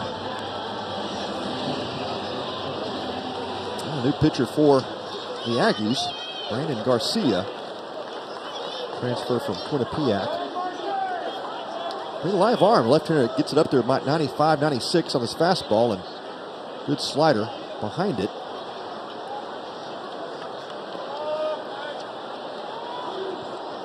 Jack Payton will lead off this inning. Took a big whip and a miss.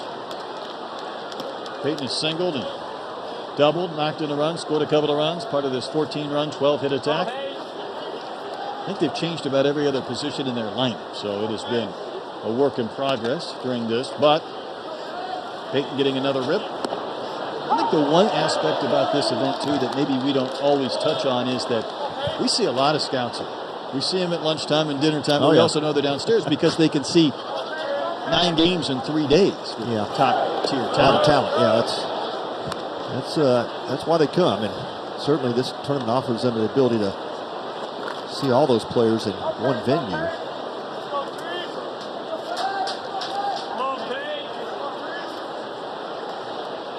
One more chance, at least tonight, you would think, to see Jack Peyton. Big whip and a miss. And Garcia hits the K. To begin the 7th inning, another pinch hitter coming up for the Cardinals. McCoy's going to be lifted. This is Will Cook, 6'5" infielder from Dayton, Ohio.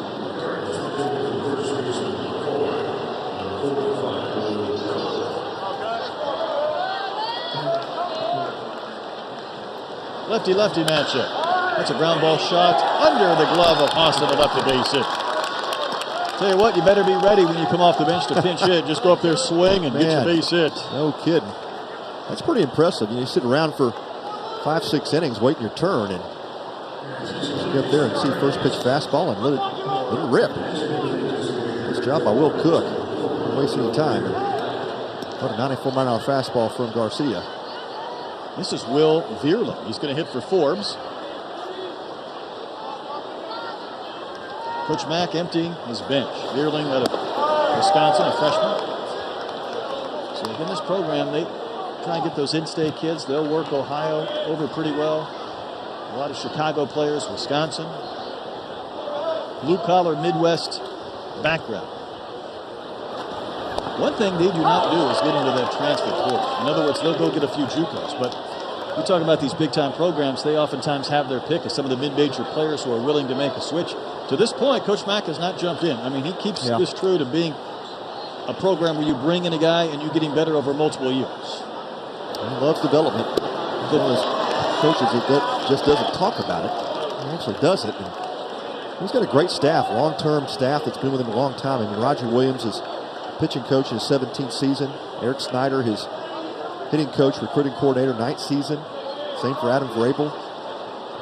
Brian Mundorf, their director of ops, has been there for 28 years. 17 of those with Coach McDonald. So we talk about a group of coaches who really enjoy each other and have stuck together.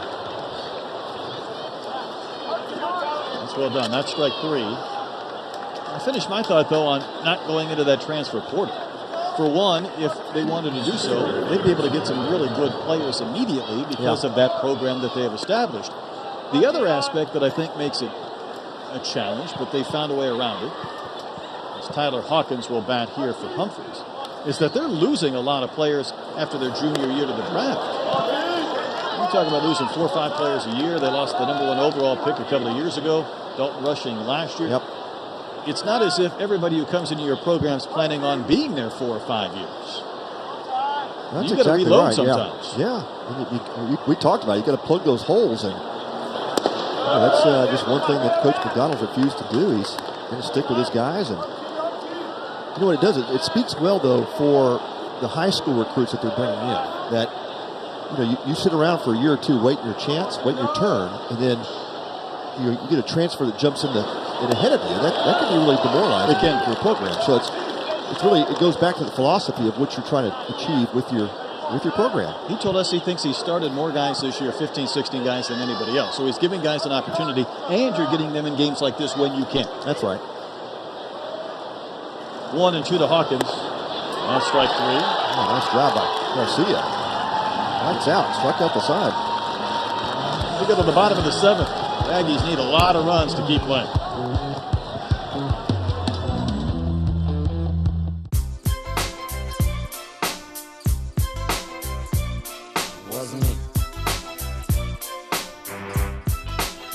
You're never responsible for unauthorized purchases on your Discover card.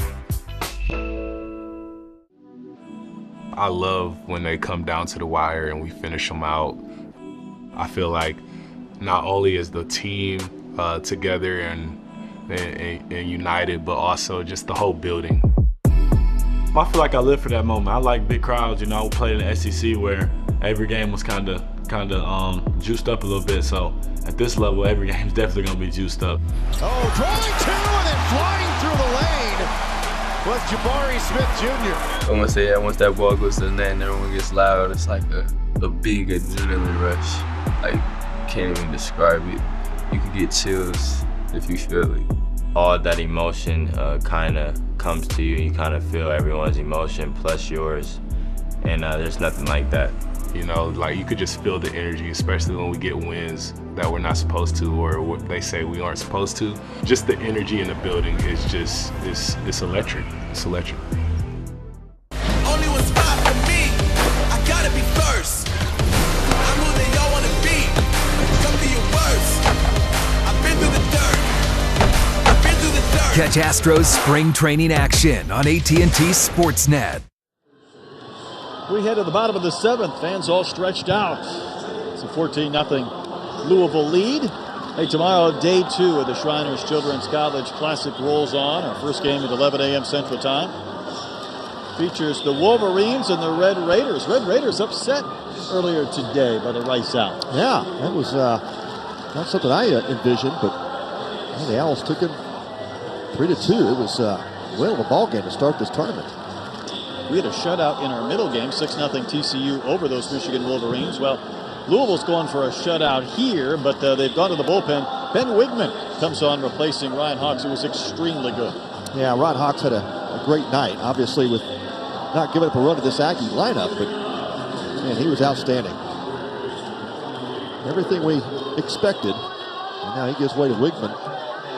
The guy they call Wiggy is stands at 6'4", 235, and well, he can throw it. Recovered from a Tommy John surgery back in 2021. He's back into that low 90s range. He'll touch 95, but got also a swing and miss changeup that's awfully good. Antioch, Illinois native. This is Targach, who has walked and struck out. 2 hits tonight for the Aggies, both singles. One belongs to Moss last inning, and then Werner had one back in the 4th. Well, I'm not much of a rap listener, but I understand that Wigman is a rapper, like legit. Like he's got songs. He actually played his songs during BP in Louisville. Yeah, I think I need to see that. Yeah, I need to hear that. I'd have to look him up. And I don't know any. Well, I guess I could send it to my sons and say, hey, how's this guy sound as a rapper? But yeah, Dan McDowell says the guy's legit.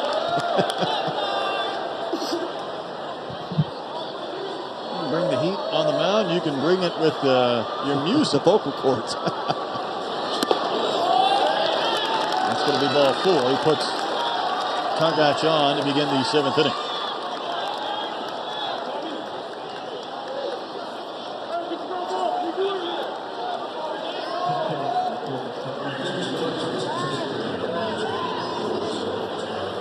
Tim Tracy's going to pinch hit for Thompson.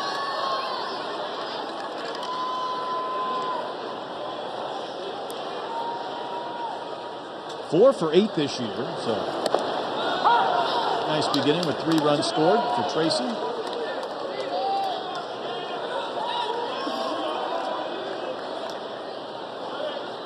A Stratford High School product. That's Spartans. He's got a base hit.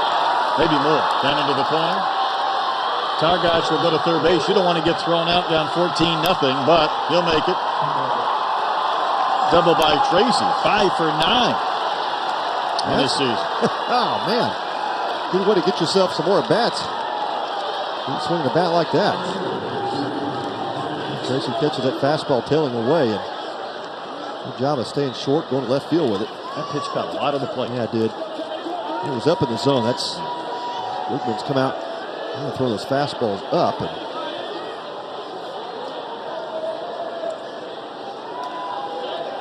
Hawks did such a great job throwing pitches down in the zone. But Gets a blister one to left, and Minute Maid Park with its uniqueness. That allowed a play to be made around the edge of the Crawford boxes. It'll score a run. Targach comes across, and how about Aggie Nation?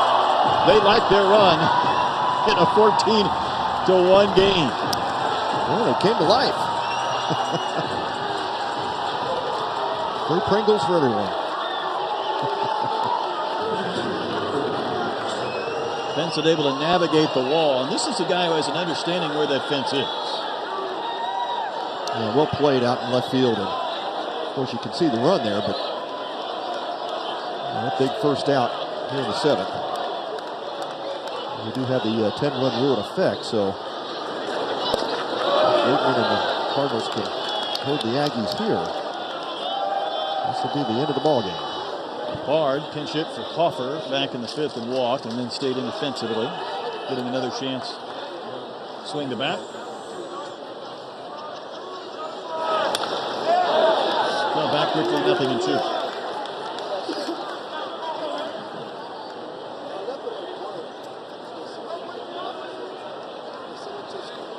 Louisville scored 3 in the first, a run in the second. They had 2 in the third. They were up 6-0 out of the gates. That 8-run 5th defies description in many ways, but it's probably the final nail in the coffin for A&M.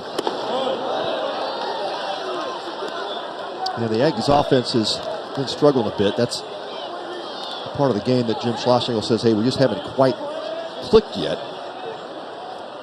Trying a number of different combinations in this lineup, and he's also sticking with some guys that are struggling. He just feels like at some point it's gonna come on. The light bulb will come on, and ball gets away from pace.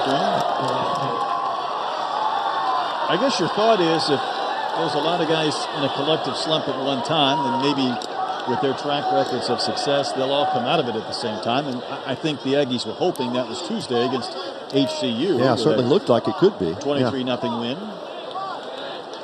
Yeah, a little different pitching tonight.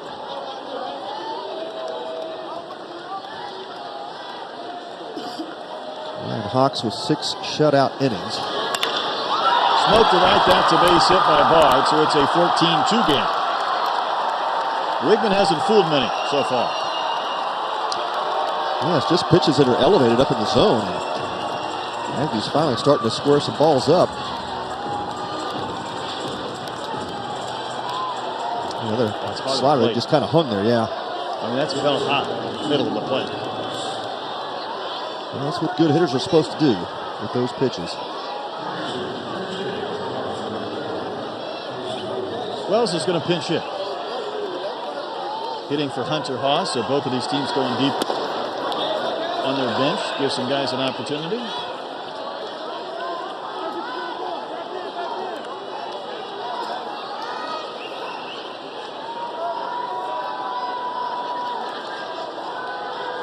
Wells from Smithson Valley High School.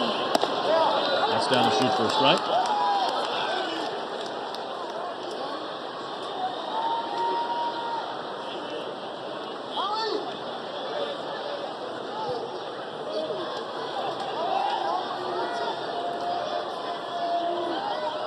Wells 3 for 9 so far in the season.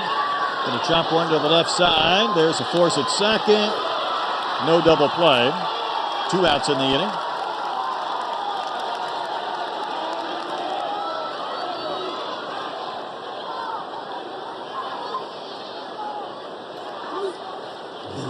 Good job by Anderson there, just going to his left.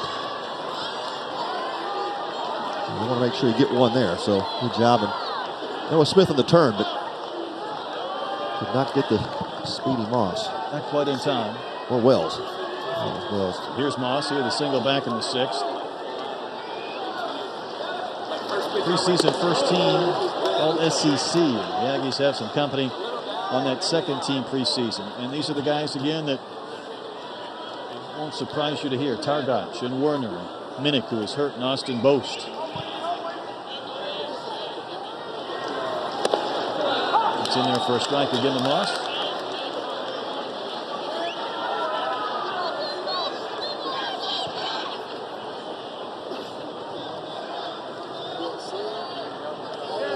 Cardinals trying to go to 8-1 to start the season.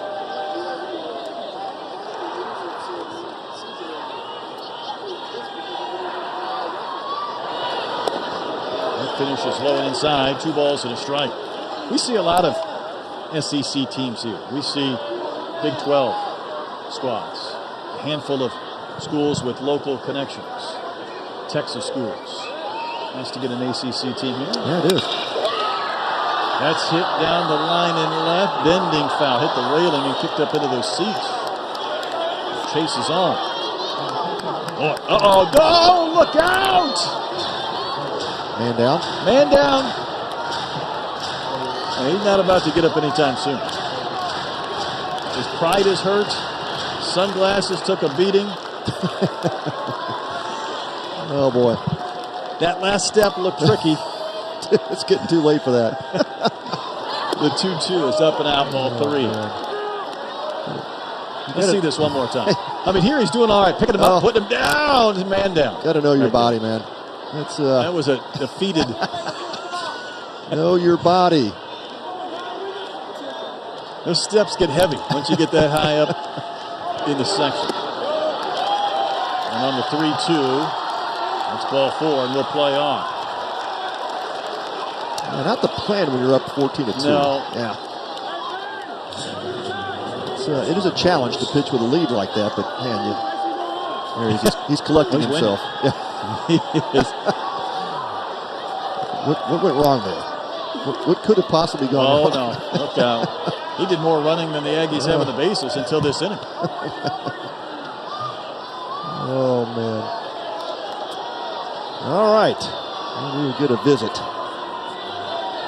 I knew Roger Williams is going to make a trek to the mound at some point tonight.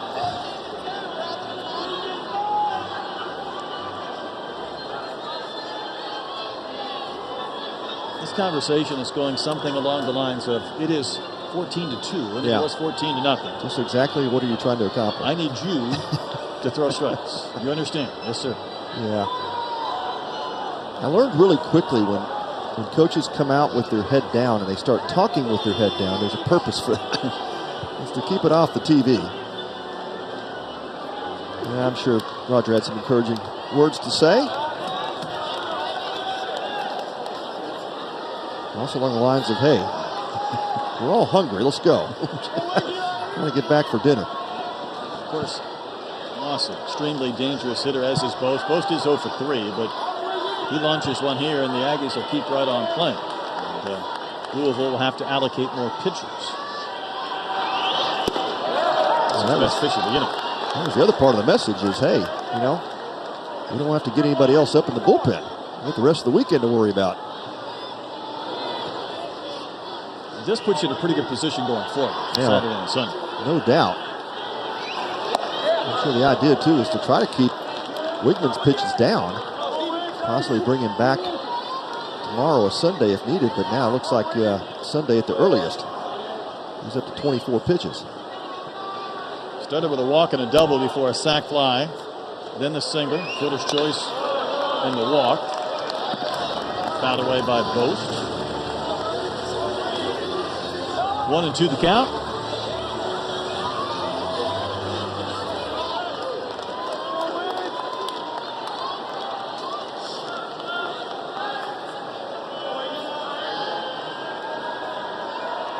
Wigman trying to end it.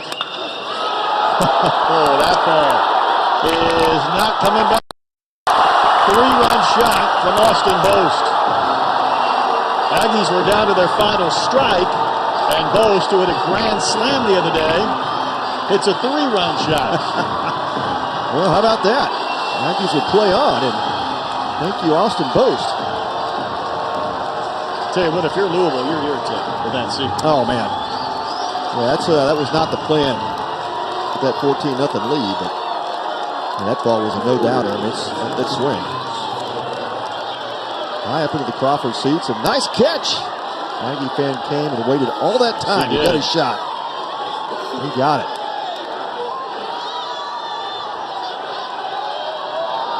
Third home run for Boast.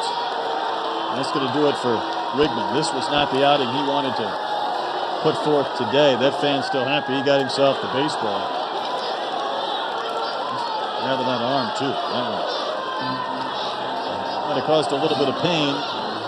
so did this inning for the Cardinals. It had been all Louisville to a 14-0 advantage before a 5-run bottom of the 7th. We're nowhere near done now, so a pitching change will be made. We'll step aside and come back with a new pitcher for the Cardinals.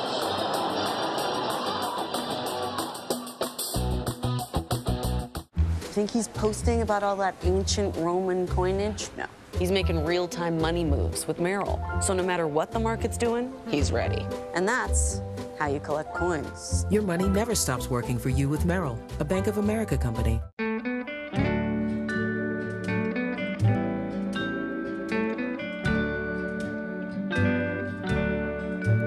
If I could see the world through the eyes of a child, what a wonderful world this would be. There'd be no trouble and no... Sure, saying yes to winter plans sounds fun, in theory. Take Brett. He RSVP'd to his coworker's potluck 4 weeks ago. He was going to bring fondue and dippables. But any fears Brett had of missing out on all this were put to rest when he shopped at Mattress Firm's President's Day sale. Get a king for the price of a queen and save up to $700 on Sealy, plus a free adjustable base. Shop Mattress Firm's President's Day sale today, because this winter, the only thing better than making plans is sleeping through them. You need auto parts? Don't waste time. Rock Auto has all you need on one screen. Compare brands, see customer favorites, ask a friend for advice. Online shopping done right. All the parts your car will ever need, Rock Auto. Our pitching changes are brought to you by Honda. Even pitching changes we didn't think would happen. This game looked like it was about to be over. The Aggies, their bats have done nothing tonight with a 5-run 7th inning, and they're not done yet. New pitcher coming in, Evan Webster. Yeah, Evan Webster finishing up his warm-up, and those left-handers highly counted on last season, made 21 appearances, and came in some high-leverage situations, but he is a big physical lefty. He's a high 3/4 release, upper 80s fastball, and a good changeup behind it. Making his 4th appearance. Laviolette is the batter. It's almost crazy to say what I'm going to throw out. But both of these teams played as if this game was about to end. And for Louisville, they took out most of their starters. Yeah. That ball's hit a mile, but fouled down the line and right. Aggies string together a couple of more runs. All of a sudden, you're in that position where you're like, I've taken out my A squad. Yeah. You're back in it. If you're the Aggies, you're thinking you're back in it. Maybe 2 or 3 more runs on the board, and now all of a sudden that the bullpen situations for both teams will change. 0-2 pitch finishes down. Yeah, you had to figure that was just too easy, right? Get to the 7th inning and get that leadoff walk, and I was just thinking, oh boy. It's a case where Wigman clearly didn't have his best stuff, but with that big of a margin, they thought, well, we'll get him through this inning. And that did not happen. Yeah, you're not wanting to run somebody else out there with a 14-2, you're down to 1 out. That's strike 3. Inning ends, but the game continues. After a 5-run 7th for the Fighting Aggies.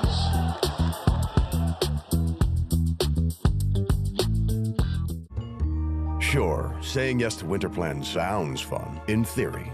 Take Brett. He RSVP'd to his coworker's potluck 4 weeks ago. He was going to bring fondue and dippables. But any fears Brett had of missing out on all this were put to rest when he shopped at Mattress Firm's President's Day sale. Get a king for the price of a queen and save up to $700 on Sealy, plus a free adjustable base. Shop Mattress Firm's President's Day sale today, because this winter, the only thing better than making plans is sleeping through them. Let's go. Okay, come on, go. It seems like only yesterday you were just a child at play. Life is brief. You might like that one. But when it's gone, love goes on and on.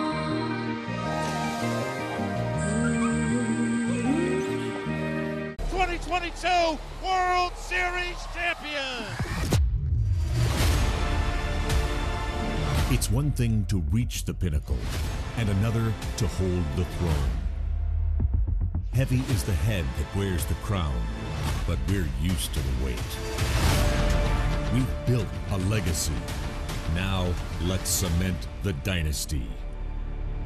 We're ready. See the games you want with the flexibility you deserve with Astros Flex Plans. Flex Plans let you see the best games you want from the seats you want for the best price all season long. It's Astros baseball on your terms. Learn more and build your Flex Plan today at astros.com/mini-plans. Must be about 8 changes right now defensively for A&M, including a new pitcher. Pitching changes brought to you by Honda. Yeah, good look at Carson Lambert finishing up his warm-up, and he is a transfer from USC, and see the stat line. Went through a bit of an overhaul and working with pitching coach Nate Yeski and made some changes to mechanics and really helped his fastball. He's bumped up to 93 and good breaking ball. He has now developed, and so Lambert on for his second appearance. Went 4 1/3. He's given up 4 hits, 3 earned runs, 3 walks, and a couple of Ks.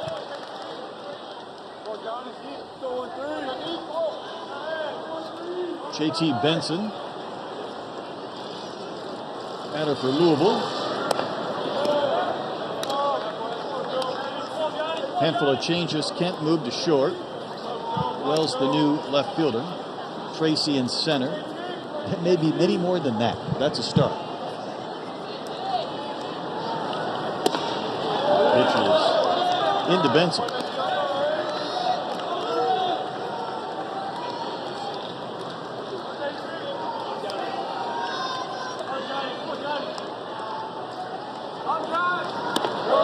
Up and out, 3 balls and a strike. Eddie King Jr. started in left for Louisville. He had 2 hits in an inning. That 8-run fifth, had 3 hits in the game. Most of the starters have since departed. Handful still in there. Well, this windup, it's interesting to watch as it uncoils. I mean, there's a little bit of everything. Yeah. This looks like a wild stretching routine before the pitch from Lambert. A lot of movement. Yep. And watch this delivery again. First, there's this high reach, the pause, that leg kick without much bend. That's ball 4. This game could deteriorate into a situation where these pitchers are having a hard time finding the zone, because we're at that point where I think both teams thought the game was going to be over. Yeah, it's kind of a mental reset. You know, you sit in that bullpen thinking 14-0. Well, this game's getting ready to be over, and now all of a sudden you've got to just get yourself back in it, and that's that could be a challenge. Mangram's 0 for 4. He has driven in a run. Not participated in the 13-hit attack for the Cardinals. This should be an out. Remember, new left fielder, that's Wells. Drifting to his left. Fairly winless night, even with the roof open. Catch is made, 1 out.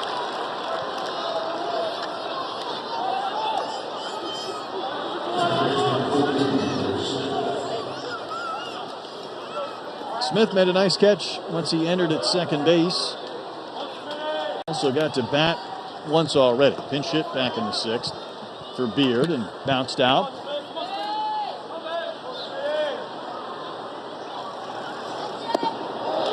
He missed that one by a wide margin. Away to miss. Good changeup.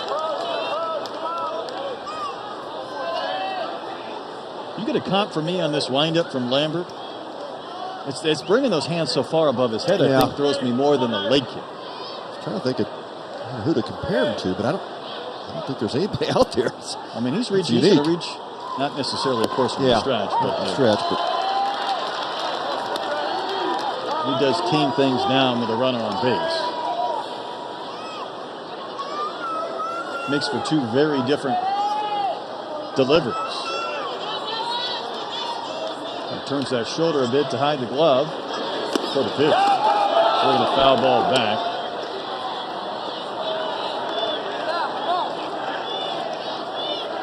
Benson took off in case that was just a wave and a miss, but there's some contact made. Can't wait to see these Louisville Astros uniforms tomorrow. That'll be fun. I like those Astro stripes. Huh? That's that rainbow Louisville. Yeah. You've probably seen it before. Oh, yeah, with the red. But the fact that they've been calling it their Astros uniform for years, and now they get to wear it here, will have a different look. That is cool.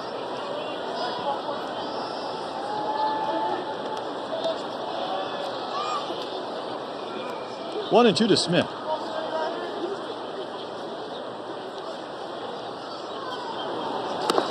Not close. Woo.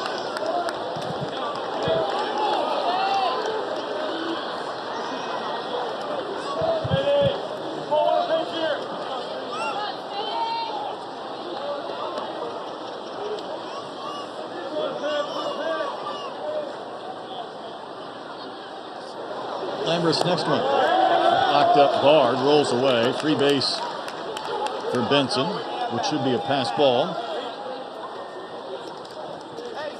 Yeah, probably one that should have been caught. A little bit of cut to it. Just kind of fooled Bard.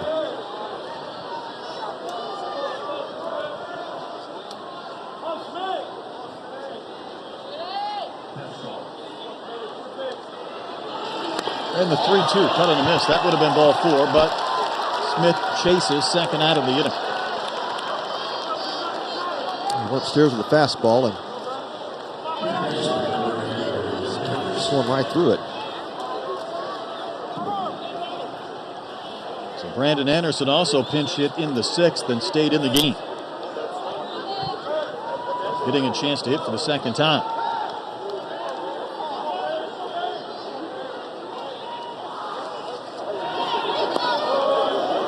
Done a pretty good job by Bard to smother that pitch, knock it down.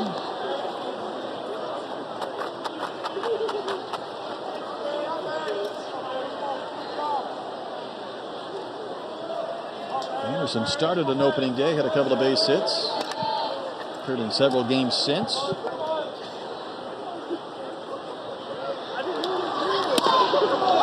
Down the chute for a called strike at 91. Fastball to kneecaps.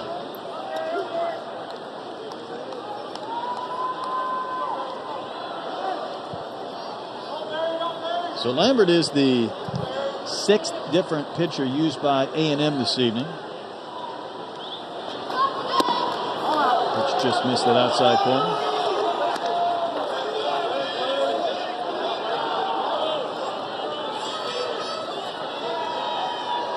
One thing about Louisville with what they've done tonight, 13 hits. That means they've had double digits in hits in 7 of their 9 games this season. That's impressive. That's putting it together. That's why they came in batting .323, and that number has grown despite the fact that it's been a quiet several innings since they got to that 14-0 advantage. That's a lineup that Dan McDonald had replaced some pretty decent players. I mean, you're talking Dalton Rushing, All-American. How many home runs did he hit last year? Yeah, 23. That's what I thought. That's a lot. That's a lot of production. Infielder Ben Metzinger, he was all ACC, batted .312. He had 19 home runs. And outfielder Levi Usher, he was the ACC Defensive Player of the Year, but still hit 7 home runs. Yeah, a lot of production in that Louisville lineup, and they just come out and,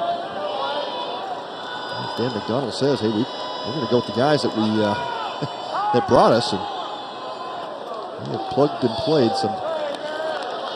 Is that a timing ball 4? I'm not sure. That's a pitch violation to put ball 4 on Anderson. Just felt like Lambert was a little bit too slow, and we get used to these speed up rules ourselves after 2 weeks. And you're like, why isn't there a pitch being thrown? The fact that it came on a 3-2 situation makes it a little more unique. Yeah, we've hit a couple of those. There's no grace to that rule. They're enforcing it. Pitch way in and Napchuk. He stayed in the entire game. Jim Schlossnagel on his way out to the mound, and he doesn't have anybody throwing in the bullpen, so he has reason for a conversation. Well, he's talking to Bard, too, on his way out. I think he was saying something to the umpiring crew about possibly calling that ball sure four that's there. the case, right? Yeah. I mean, I think Jim has told us he's in favor of these rules. He wanted a little baseball awareness, I think. Yeah. In certain situations. I don't know if you'd be in favor of maybe one free pass at some point. You know, you get one violation before the next ball or strike is issued. I don't know. I think you give coaches maybe a couple of those passes, and critical situations where too much time is taken. You say, hey, I'm going to use my pass here. You don't get a player rung up on a critical situation, or pitcher getting rung up on a ball in a critical situation. Jim's doing still a little bit of talking here. Yeah, I think he was more upset with the umpire crew calling that. I've heard some longtime baseball people say, why not do it for 7 innings and then stop in the later innings? Now, it doesn't mean that you couldn't have an impactful situation in the 4th or 5th, right. too. Right. I think you've trained these players after just a few weeks to break their bad habits, so to speak. Napchik gets one out to right center field, but this will be caught and the inning will end. So Louisville Strands a pair on way down to the bottom of the 8th for the Shriners Children's College Classic. Watch me. Watch me paddle, carve, and drop in. The water is my canvas. Let the good times begin. Perfect sets and barrels I chase.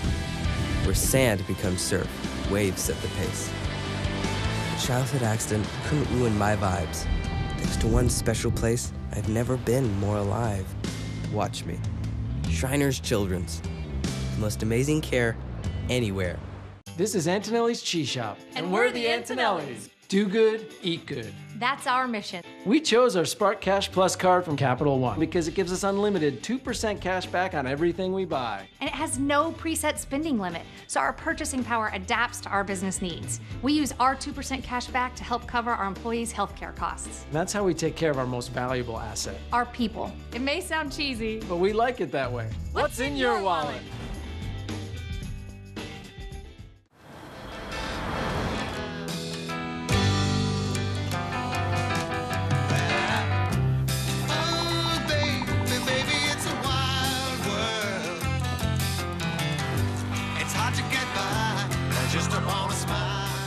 The Infiniti QX60. Take on your wild world in style. Introducing Infiniti Premium Care, an integrated maintenance program standard with the 2023 QX60. Now at your local Infiniti retailer.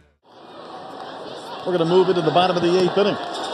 Went from 14-0 to 14-5 in a hurry, so this game will go to its conclusion. Got a yawn there from that young lady in the dugout. You catch that, Pat? It's about that time of the game, right? Meanwhile, I want you to help us reach our fundraising goal. We're a little bit north of 10% right now. Go to collegeclassic.org. Donate for Shriners Children's. Yankee fans still having a good time. Trevor Warner bats here in the bottom of the 8th inning. The loyalty from those Aggie fans, man, it doesn't matter what the score is. It's not. They will stay to the end. Got a big basketball game tomorrow morning. They sure do.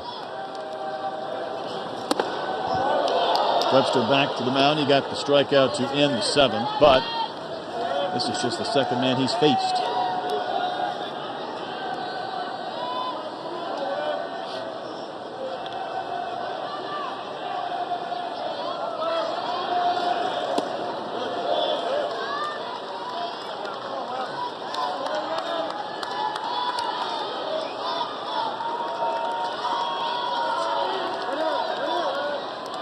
Louisville will play the middle game tomorrow against TCU. A&M will be back in this familiar time slot each of the next 2 nights. Rice Owls will be their opponent tomorrow. I'm looking forward to that Louisville TCU game. I think that's going to be a game of matched up offenses. Both hitting on all cylinders. A lot of production out of both of them. Just teams where there's no give and there's no relent. Yeah. 1 through 9 in that lineup or their lineups.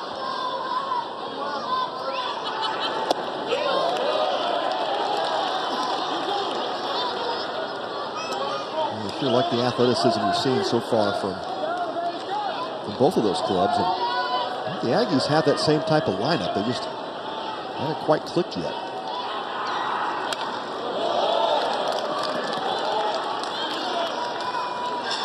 There's a few guys like Warner still batting when most of these head coaches are pinch hit for a lot of their regulars. I think the thought being, let's just get one more at bat. Maybe this is the at bat that triggers something. Yeah, that's it. I think you saw that with Boast, and of course had the home run on Tuesday night, but he's right back and hits for the night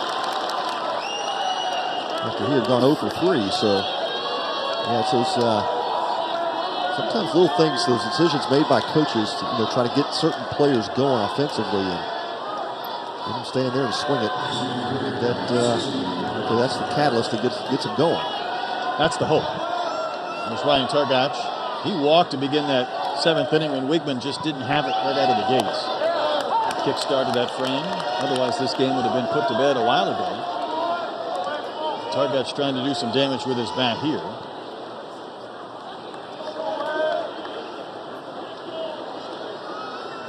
The Aggies have to definitely feel like the momentum has shifted their way. And, you can say right now it's a 14-5 lead, so what? But you tack on 2 or 3 here, it starts to get a little more interesting. Well, it could, especially if they can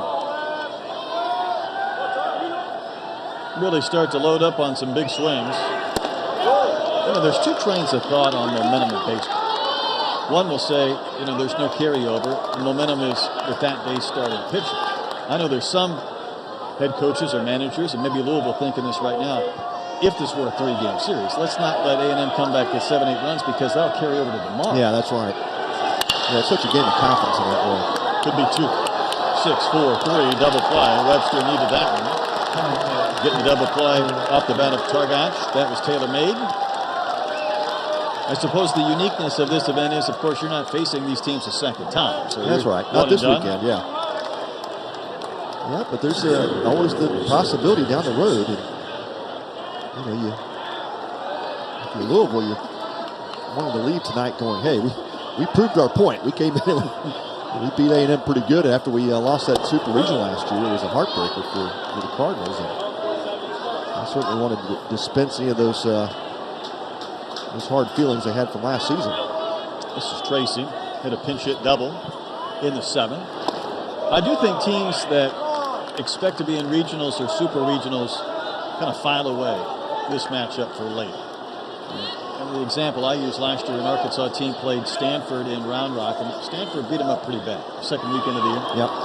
Well, they met the first game in Omaha, and Arkansas beat them by like 60. I mean, it was a rear end kicking of great proportions, and the thought was, well, Stanford thought we beat these guys, we'll take care of them. We hammered them early. Well, it was 3 months ago. Yeah, that's right. and a different season. different wave came after that. And you were at the game where TCU just absolutely put it to Arkansas in Arlington. Oh yeah. And there were not many redeeming qualities that game for the Razorbacks, but there was that conversation. I heard some of the guys say, "We'll see them again. We'll see them again." Yep. Whether they're overconfident or whether they, expected to beat us again, we'll find out.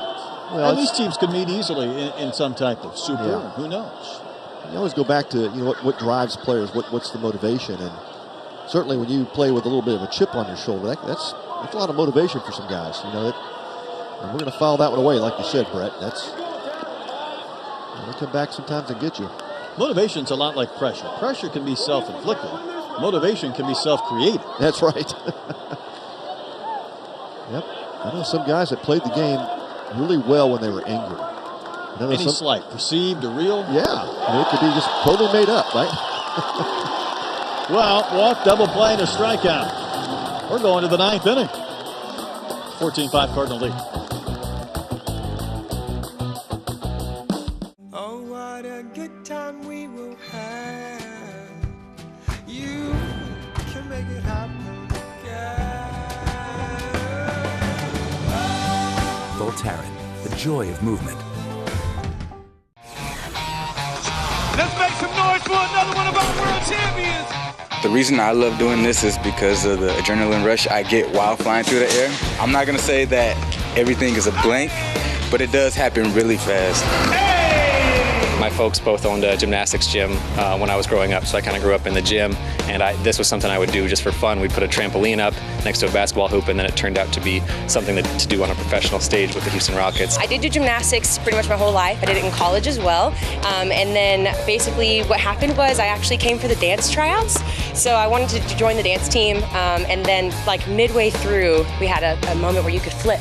And so they were like, hey, okay, everyone do their flips. And so when I went across the stage and did my flips, everyone was like, yeah. And so from there, they were like, so have you thought about like dunking instead? And I said, yeah, why not? I'm here for it.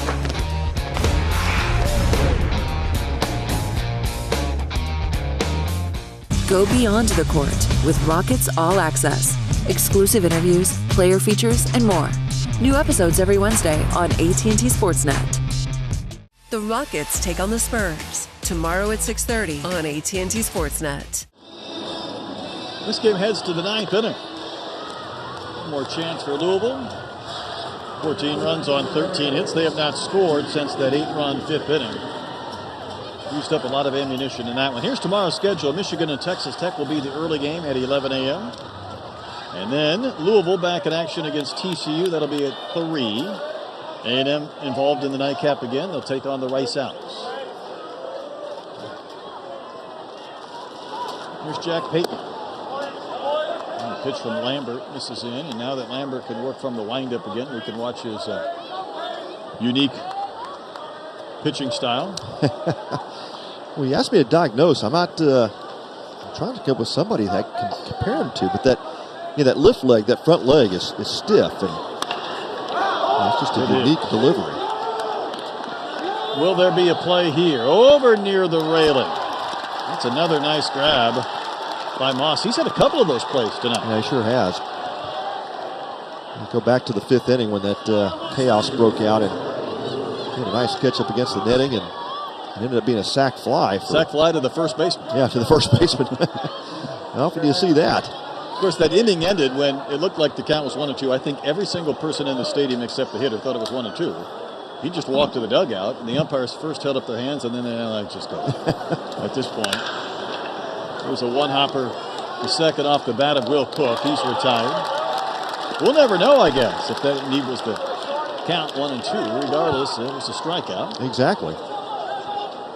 It goes down the book as a strikeout.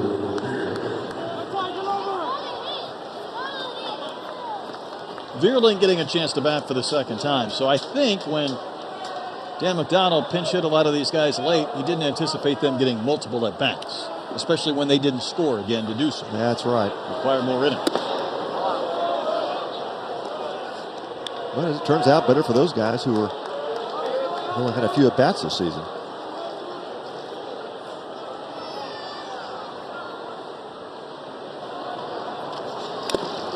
Let's change it from Lambert. Slide right into the glove of Bart. We're going back to Matt Dillard, Garcia, and now Lambert. They've all thrown blanks against this Louisville offense, and not so much for the first 3 Aggie pitchers tonight, but those 3 guys have pitched well late in this game. Maybe you find something there from an A&M standpoint. That's the positive, I think, if you go back to that 6th inning. Liner to right. This will be caught. We're looking for a takeaway from the game from A&M. Maybe finding a couple of guys to enhance their role from a pitching standpoint might be it. Aggies need 10 to win in the bottom of the 9th.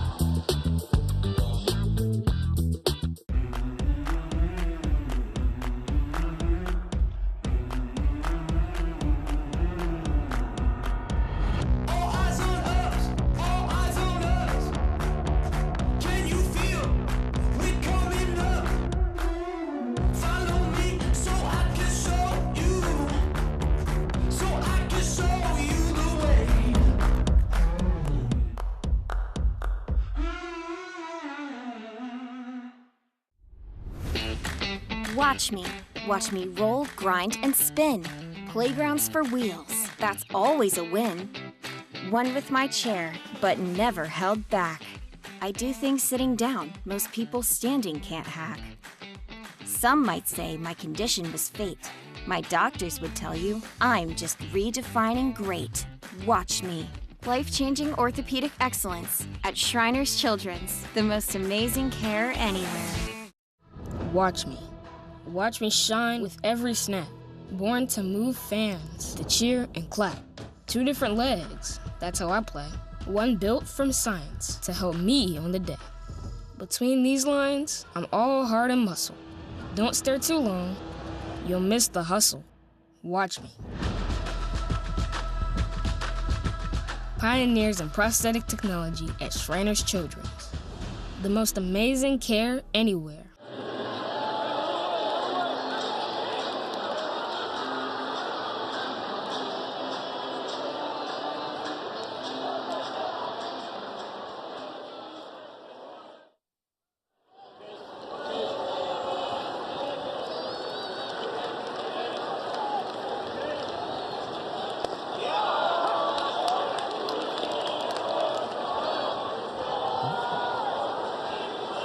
We go to the bottom of the 9th. Caden Kent had a sac fly in that 7th inning. Facing Webster. I think we saw a few rally monkeys there between innings. Whatever good luck charm the Aggies have, they need it now. Time of the essence, but they thought this game could have been over a while ago. It was a 3-run homer with 2 outs and 2 strikes in the bottom of the 7th by Austin Boast. That took this out of a run rule category when the Aggies went into the bottom of the 7th trailing 14-0. I think for Louisville, that's the problem with that was they had to burn Evan Webster. Now Webster, 26 pitches into this outing.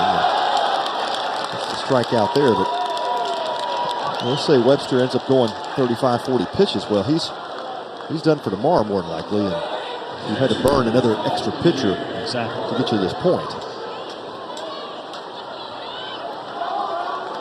Hank Bard came on for Coffer, the catcher, batted in the 5th. This will be his 3rd time. He had an RBI single in that 7th inning. The McLennan product. Cole Fontenelle, his teammate last year at McLennan, had a 2-run homer for TCU in our middle game.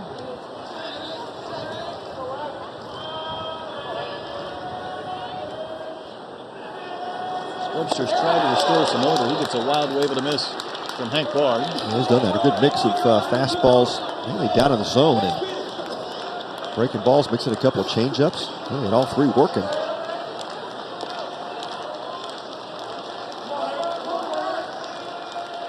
Two-strike pitch. Buried in the dirt.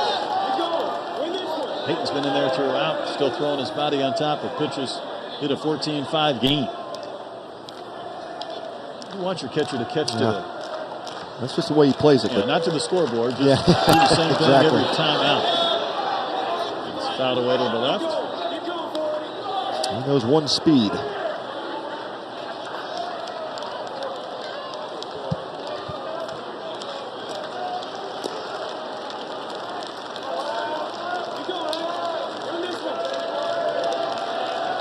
Jim Schlossnagel's a win away from getting 50 at A&M. That may have to wait another day.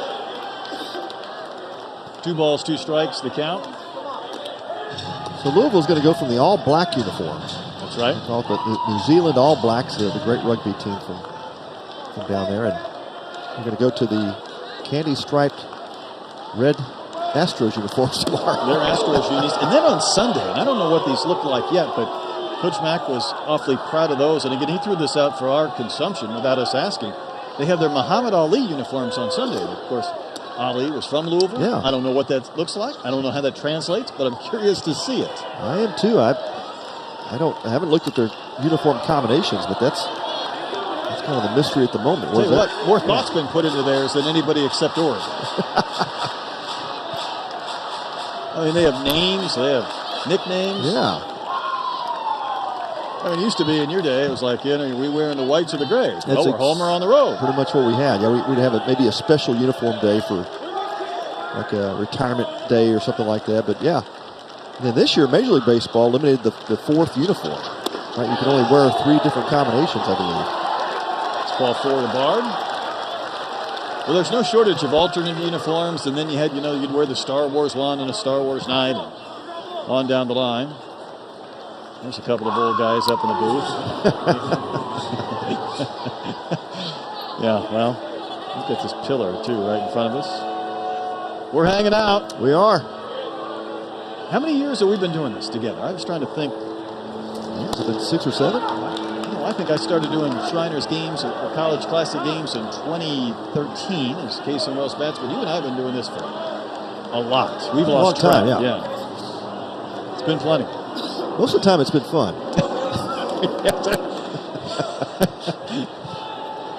Well said. That one sprayed down the line. It's inside the chalk off the bat of Wells and into the corner. Runners are going to be at second and third. Bard will hold on the double from Wells.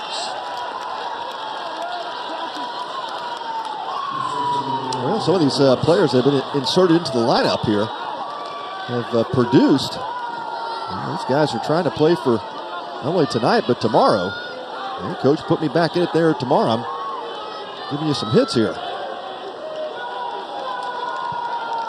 That's what you love about competition and depth at these positions. As I like to say, competition creates better success. You kind of push the people in front of you.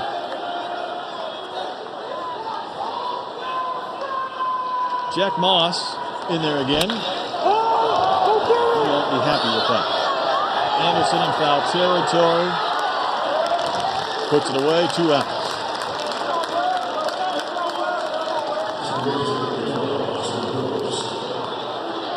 And it's up to Austin Boast. He's the reason why this game's still going. He's the man of the hour if you're an Aggie fan. You can see a little bit more baseball tonight because of that swing by Austin Boast back in the 7th.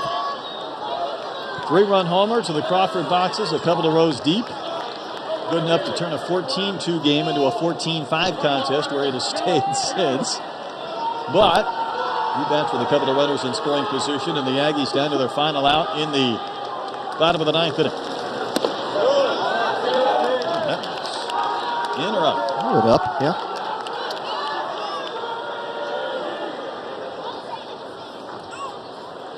Louisville trying to improve to 8-1. A&M would fall to 5-4.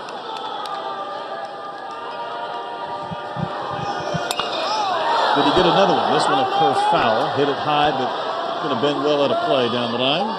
He was out in front of that one. Yes, he was. Yeah. Nice changeup from Webster. He's really controlled that pitch well tonight.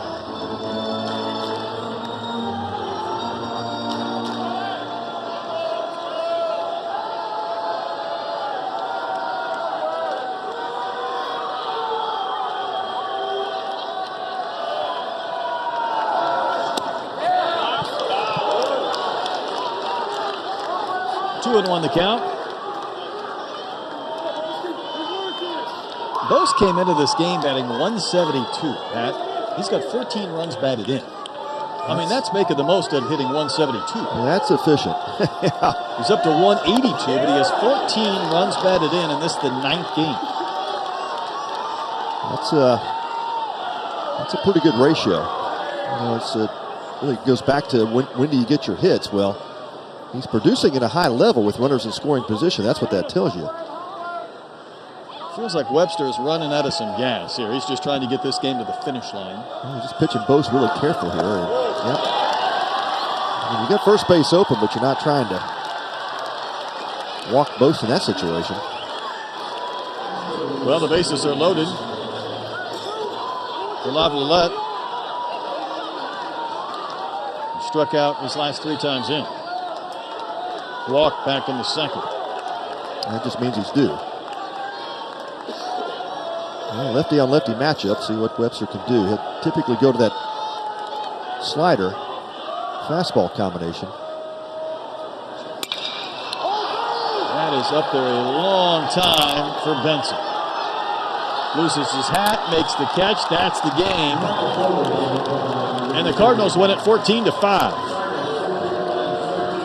Well, big win for Louisville. That's what to start this tournament. They came in, as you said, Brett, ranked 6th in the country to start the season. They had dropped to 14th, but great matchup between 14 and 15 tonight, and Louisville comes out on top. It does it in a pretty spectacular way offensively. Handshakes and high fives for the Louisville Cardinals. An outstanding outing by Ryan Hawks. He was everything we were told. Most certainly was, and Louisville now 8-1 with the win. Well, for Pat Combs, I'm Brett Dolan, saying so long from Minute Maid. Again, our final score here in our finale. Louisville took down A&M 14-5 tomorrow, 11 a.m. for our first game. It'll be day 2 of the Shriners Children's College Classic. Michigan taking on number 24, Texas Tech. A lot of action here in the nightcap. Cardinals get the win 14-5. So again, so long and good night from Minute Maid Park. Day 1 of the Shriners